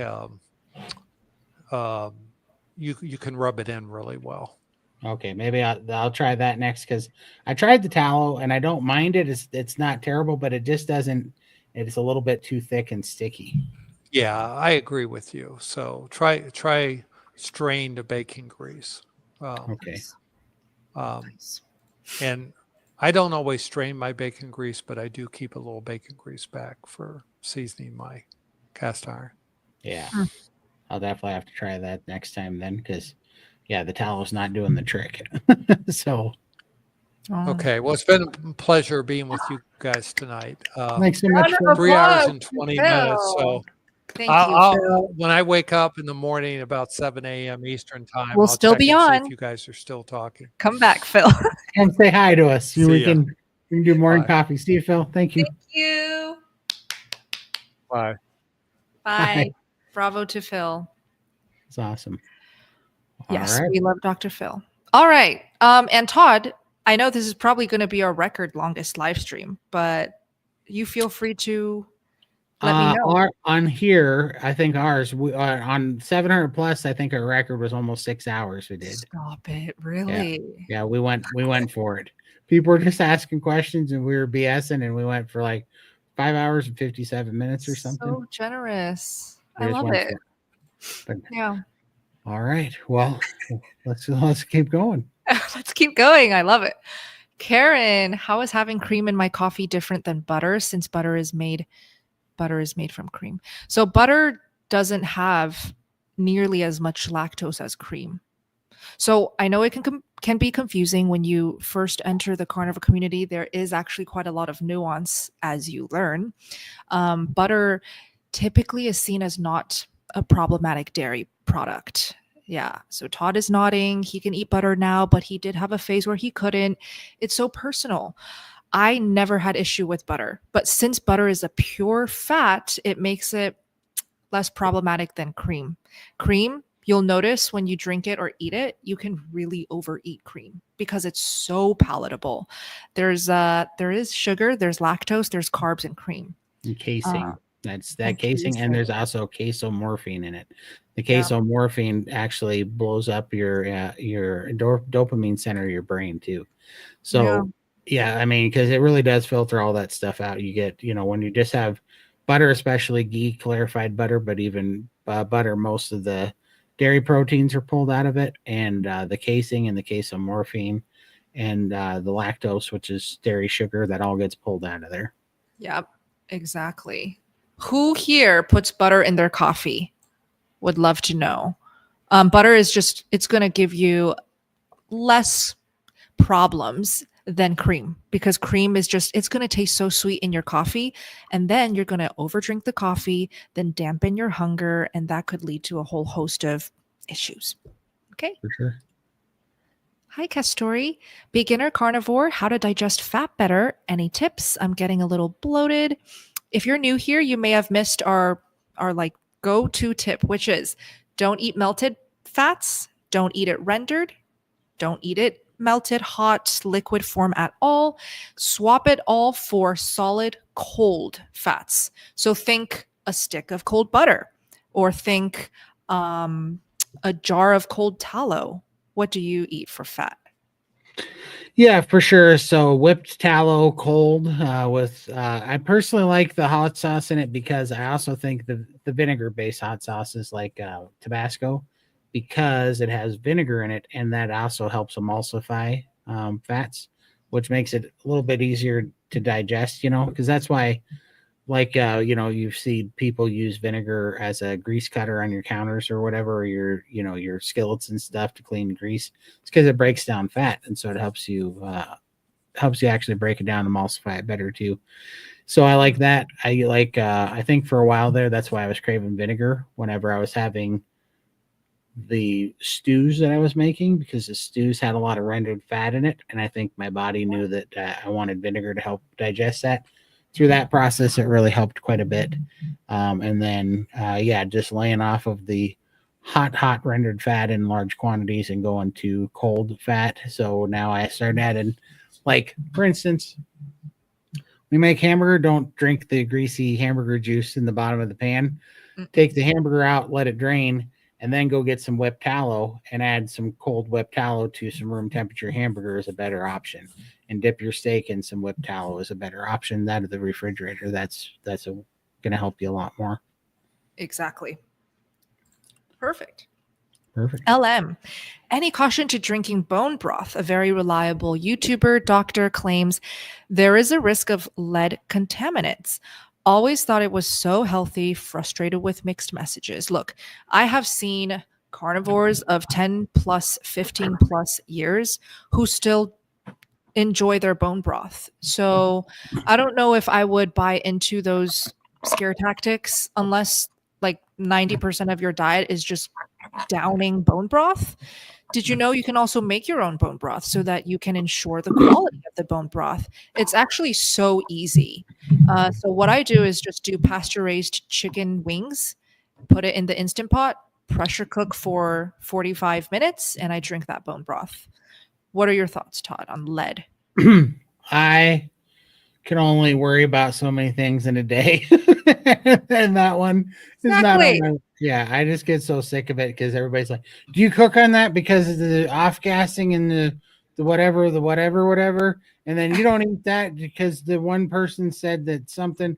It's like, holy crap, I can find somebody saying something about something everywhere. Right. And I know you said a reputable doctor. So, but honestly, there's no perfect path here for everything where everything's just going to be perfect. Yeah. We got to do our best. And if bone broth keeps you carnivore, gives you energy, makes you feel good, eat all of it you want. That's what I think. It's so funny how we didn't question any of these things when we were standard American diet and taking drugs and stuff. But then we come over to this other side and we almost, there's a term, I always screw it up, but it's something like, paralyzation from over analyzation. Analysis paralysis. Analysis paralysis. That's another one. Yeah, exactly. And that's what I think happens to us a little bit. We start getting, we almost get too focused on all the nuances and the little details. And it's like, look, we're not going to be 100% perfect, but if you're 90% perfect, you're going to feel so much better that you're probably not, your body's going to be so much better to fight off that little bit of stuff that's in those other 10% of things that you're going to be doing just fine. So don't stress it. Well said. All right. Thomas wants to know, can you get the firework to make pictures like your hat? So first time I've ever saw that, you can do that. They're super expensive. But it was actually like in 1999 or something on Garth Brooks' Central Park free concert that he did. He had a firework that put a golden cowboy hat in the sky. And I've wanted one, a firework show ever since I saw that. So not yet, someday when we get a little bit bigger, but I think we're going to get there. I really do. Now I can make one, the big craze right now is to go away from explosives, which I'm not a fan of because come on, they're fun. But I didn't even know there is like a different option from the explosives. Well, yeah, now they're doing them with drone shows. So you do fireworks displays with drones, and it's all automated, which are really cool. But because you don't have the fire hazard, and fireworks are kind of messy because all the paper comes off of them and falls down, and then you got to go clean it up. So it's kind of a pain that way. Yeah. But you can't beat the percussion, right? The percussion and the I don't know, just gives you a fun rush, and that's awesome. But now they're making, look up drone shows on the internet that they do and play like China and Japan are doing some crazy drone shows. Wow, that are insane. And so I'll probably get one of those up before I get a shell that makes a perfect cowboy hat. Because the problem is the wind. So I have shells that put smiley faces in here But if the wind's blowing, it looks like, it has Down syndrome or something when the wind gets a hold of it. So it looks like it's not doing what everybody else. So probably the drone show will be the first time I get a cowboy hat in the air. Exciting. Hey, Tia, if I'm adding egg yolks to my coffee, is it okay to have more than one coffee a day? I'm trying to understand the logic here. Are you afraid of eating more egg yolks, or are you afraid of drinking more coffee? Because you can have as many egg yolks as you want. Do you understand this question? No, because you're right. It could mean both. I'm not sure. So I guess let's just start at the top with the reason that we don't want to drink coffee is because it suppresses your appetite and your true hunger signals. And so we're trying to get people away from doing that. I mean, there's other reasons, oxalates and whatnot, to not want to do that too. But or no, I don't think there's much oxalates in coffee. But anyhow, there's other things going on. Yeah. Mm-hmm. Yeah. But it's really the signaling. So I would say it doesn't really matter if you have egg yolk in there, because if you're going to drink your coffee, drink it. Otherwise, it's still going to probably play with your gut digestion and your signaling a little bit, For sure. So with the coffee thing, let's just treat it as two separate things. Like I said, with the egg yolks, you can have as many egg yolks as you want, even if it's raw. I haven't had issues whatsoever, and I've had 5 to 6 raw egg yolks as my dipping sauce in a day with zero issues ever. With the coffee, I would be concerned with even if you have more than 1 cup of coffee a day, just because I'm wondering why. Are you drinking coffee to feel energetic, to wake up, to be more productive? Because we don't love it when people lean on coffee for that reason. And the second thing, are you eating a breakfast before you have your first coffee of the day? This is a new approach to a lot of people who come into the community, at least specifically to our live streams, because the entire team does recommend having some type of breakfast first thing in the morning and then having your first coffee of the day. So try those things. Lots of great tips for you to try out. Thank you, Tia. Exactly. All right. Hey, Ruth. Do you think, I'll do this. Do you think that hairless on carnivore could be part of detoxing, considering the hair holds onto everything? By the way, loving my tasty air fryer. Yay, glad you love it. This one I also don't really understand. I think what she's saying is that hairless on carnivore. So the hair falling off? Yeah, I think so. Yeah, I think she's under eating is what's happening. Yeah. Or is she saying hair falling off of the legs? Like skin hair, not the head hair. We're going to need more when this was probably a while ago. I don't know if it's head hair, I think you're under eating. Yeah. If it's skin hair, man, isn't that usually like circulation and also can be like neuropathy?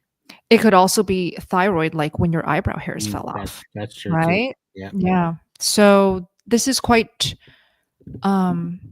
so your question, Ruth, is it just needs more details for us to help you better. But let's say it is the hair off of your head falling off, you're losing gobs of hair, which I myself have struggled with, just extreme hair loss. I ate more protein. I also upped the fat. Basically, I went carnivore and I ate as much as I wanted, and it fixed my hair loss forever. To this day, I still get baby hairs growing out of my head. Long, thick, strong, shiny hair. Eat the protein, eat the fat. Don't overthink it. Yeah. All right. Okay, Thomas, how would you measure the fat to protein ratio on a Bedel? I don't know what a Bedel is. I don't know what a Bedel is either. I was hoping you would. No, I'm like, all right, I gotta look. What's a Bedel? Huh. Could it be that Thomas made a typo there? I think so. So what would he be talking about on a Bedel Oh, look at this. I think we were talking about beetles when someone asked about the bug meal. Bug thing. Yeah, I'm gonna guess they're pretty lean. I'm gonna guess there's a lot of fiber in that thing. I'm pretty sure it's like 0 fat. Yeah, I'm pretty Yeah. sure. That's Yeah. funny. Anybody Very know? good. Put it in the chat. Did you ever figure out what the hard crust that forms on the teeth? Well, yeah, it's mineralization, right? There's like when you're breathing that out, I guess you're breathing these gases that have minerals in it, and it picks up and your back of your teeth picks it up. That's part of that keto breath thing, you know. Yeah. So yeah, I mean, it was driving me nuts somewhere around here. I actually ordered those like two picks you get at the dentist, the long handled ones, and I just started scraping it out of there because it was driving me crazy. Yeah. All right. What is your favorite brand of butter, Bella? Yeah, I love Vital Farms. I do love Truly, and I also love Raw Farm. Raw Farm. So these are my top 3 brands. If you guys need recommendations, do you have to eat those 3 brands? Absolutely not. Find what you love to eat. Make sure the ingredients are actually clean, because I've been disappointed a few times reading the labels. And go with the butter that you love to eat. Absolutely. Hi, Angel. Bella, your husband can technically eat cold pressed avocado oil, right? Does he eat avocados? Yes, technically he can, because he is on an animal-based diet. So he was actually quite inspired by, well, firstly, he was very much inspired after meeting Dr. Baker in person, after meeting Dr. Chafee in person. He's a young man. He's actually a little younger than me. So for a young man who's already pretty metabolically healthy, for him to actually see in person, in real life, how healthy and fit somebody can look on a carnivore diet, that's what it took for my husband to be like, oh my gosh, I do want to try carnivore. And so he tried carnivore and ended up feeling that animal based was much more sustainable for him. And I love that. Everybody should be finding their own personal approach to health. He does eat avocados. He loves avocados, but he doesn't eat avocado oil because I do all the cooking for him, and I do not use avocado oil in my kitchen.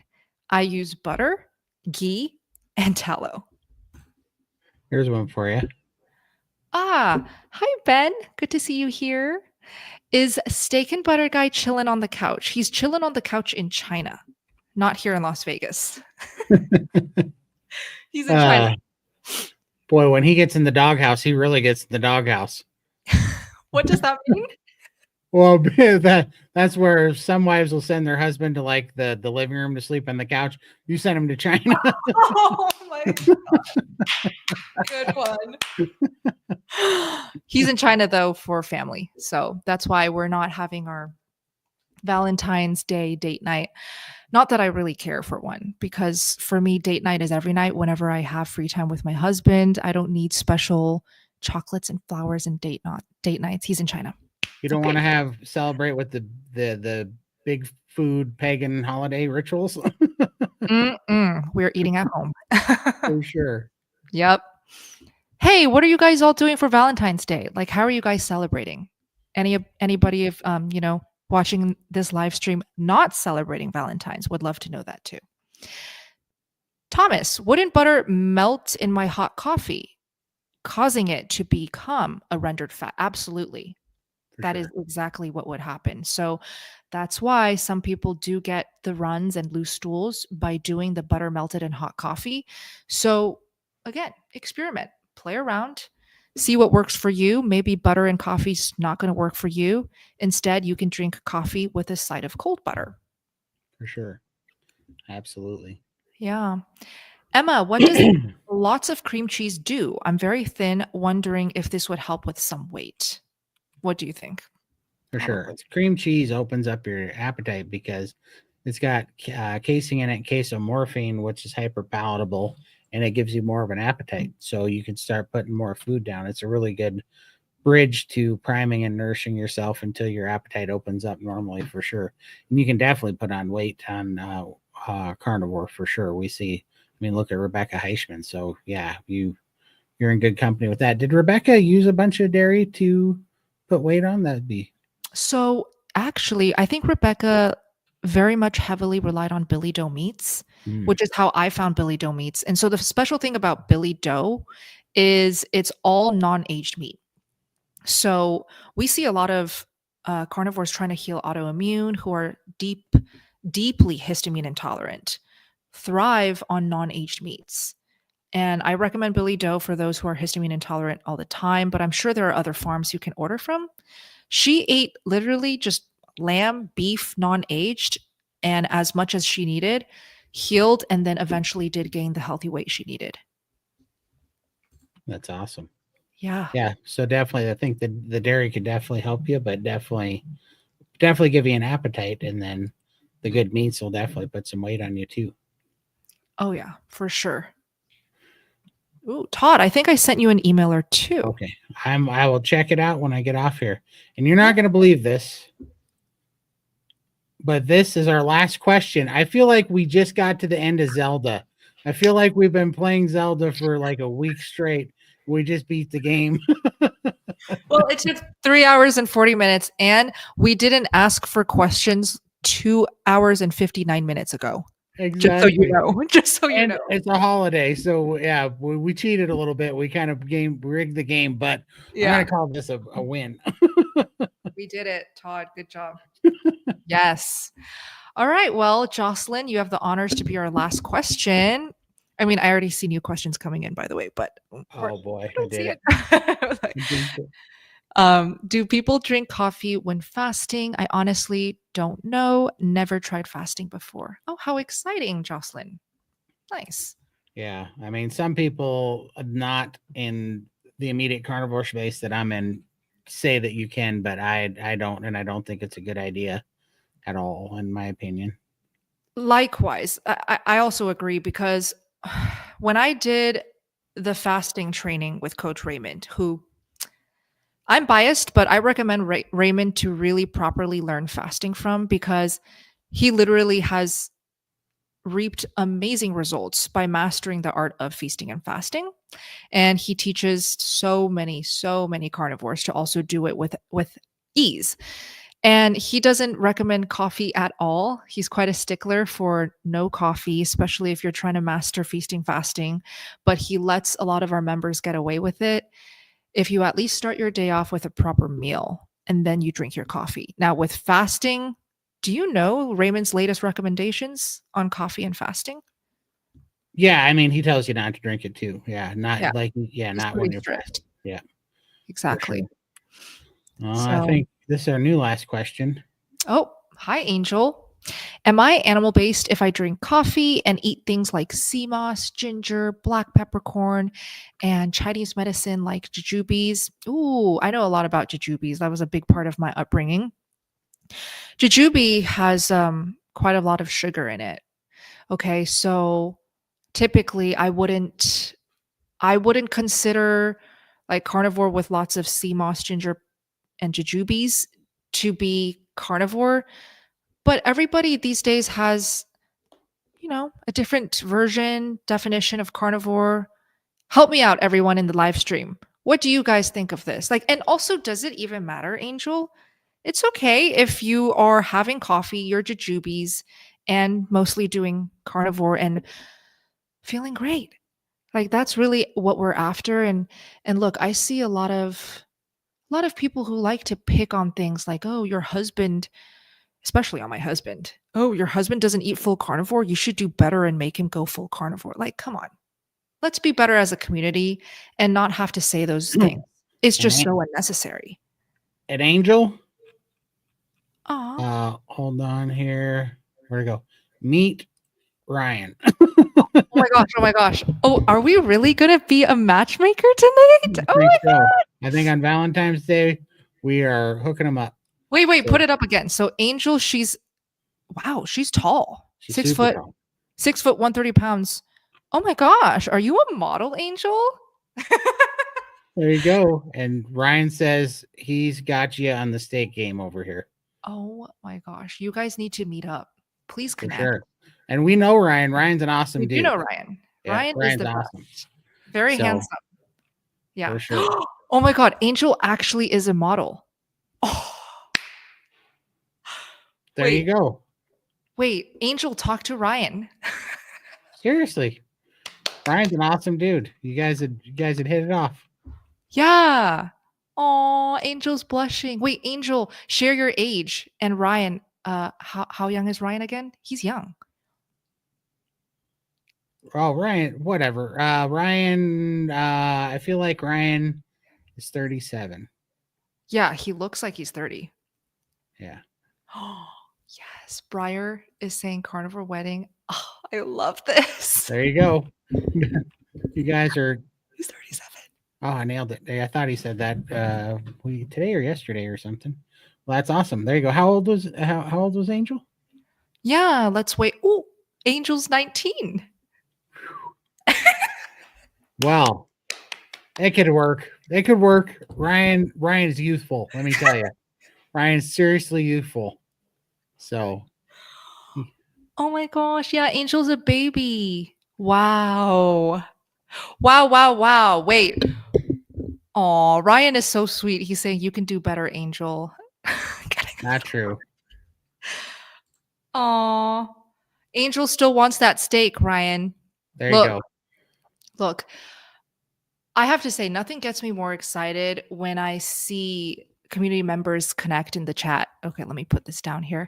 And also when I see carnivore teenagers, we had Caleb joining earlier. I think it was his bedtime. He's 16. I just love the connection in this community. Yeah. Okay. Sure. So don't be afraid. I know there's a lot of lurkers who watches these live streams, not just on our channel, but everybody's channel, who doesn't feel ready yet to converse in the live chat. But I highly recommend it. You are going to be so supported, accepted, loved on. Ignore the ones that pick on perfectionism and require you to do this or that. They really, I believe, wish for the best for everyone. Okay. But this community overall is so great. Angel says, I'm half Russian and Korean, so meat is engraved in my culture. I know. That is so exciting. Welcome to the tribe, Angel. I hope you come back every single week so that we can find a boyfriend for you. Absolutely. 100%. Let's see. All right. This is a new last question. Then we got to. Okay. We're having too much fun. We should wrap up. Okay. Sure. Beverly, where are you from, Todd? I'm from Bozeman, Montana. All right. And I went to Bozeman, Montana for the first time to visit Todd. So let me recap here because I know we have live stream viewers who missed it. We announced that this year we're going to have our first ever SBG in-person meetup event, and it's going to be in Todd's hometown, Bozeman, Montana. Do you want to share some more details? Absolutely. So it's going to be awesome because we do a big fireworks show there for the 4th. That's why we picked the 4th. And we are going to invite all the big carnivore influencers, doctors, all of them, and all of our friends. And so we're going to do that on the 4th. And I have a big smoker, and we're going to smoke up a whole bunch of prime ribs and tomahawks and the best of the best. And we are going to do a carnivore meetup and presentation and with a fireworks show. And it's not like whatever you're thinking about fireworks, it's way bigger. I was there last year, literally just to show up and see Todd's fireworks. Max and I, we love fireworks. Like we go to Disneyland to see the Disneyland fireworks. Todd's fireworks are better than Disneyland's fireworks. We go a little crazy. So we're gonna have a good show, and we're gonna celebrate with carnivores. It's gonna be an awesome time, and we want to knock this one out of the park for our first go, and just kill it. So we're gonna go hard on it. So we will be putting all the information out here shortly in the next few weeks, and then we will get everybody kind of online to see who wants to come hang out in July in Montana. Bozeman's beautiful if you've never been here. We're 89 miles from Yellowstone National Park. We're surrounded by lakes, rivers, mountains. It's where one of the main areas where the movie Yellowstone, if you watch the movie Yellowstone on Netflix, where so that's right. Comment yes if you would be interested in joining this meetup. You all are invited, by the way. And For I did see a request to link the Butter Club. Angel, if you're still there, I have a Butter Club community specifically for young carnivores. If you're under age 35, come to the Butter Club. It's a fun time in there. I have been slacking in there and focusing on Steak and Butter Gang, but I'm going to ramp it up again because I want to grow the community aspect when it comes to teens, 20-something-year-olds, 30 up to 35. So yes, that is the link, Angel, for Butter Club. Okay. That's awesome. Yay, yay, yay. Awesome. Any final thoughts, Todd? I'll have you wrap up. Oh man, what a fun night. And man, we just love hanging out and with you guys. This is Too funny. yeah, this is we just enjoy it so much, and we appreciate having you guys. And I would love to see all you guys come hang out with us in SBG too, because all these questions, we love answering them here, and we're trying to help as much as we can here. But you would not believe the support that you get in SBG. So we'd love to see you guys over there and be part of the SBG family and see you guys at these meetups, because we're going to start doing a lot more of these. So oh yeah, this is the first of many. So can't wait to see you guys. Join the family. Link is in the description for that. And yeah, welcome to all the first-time live stream viewers. Thank you. And we'll see you next week, next Friday. Love you guys.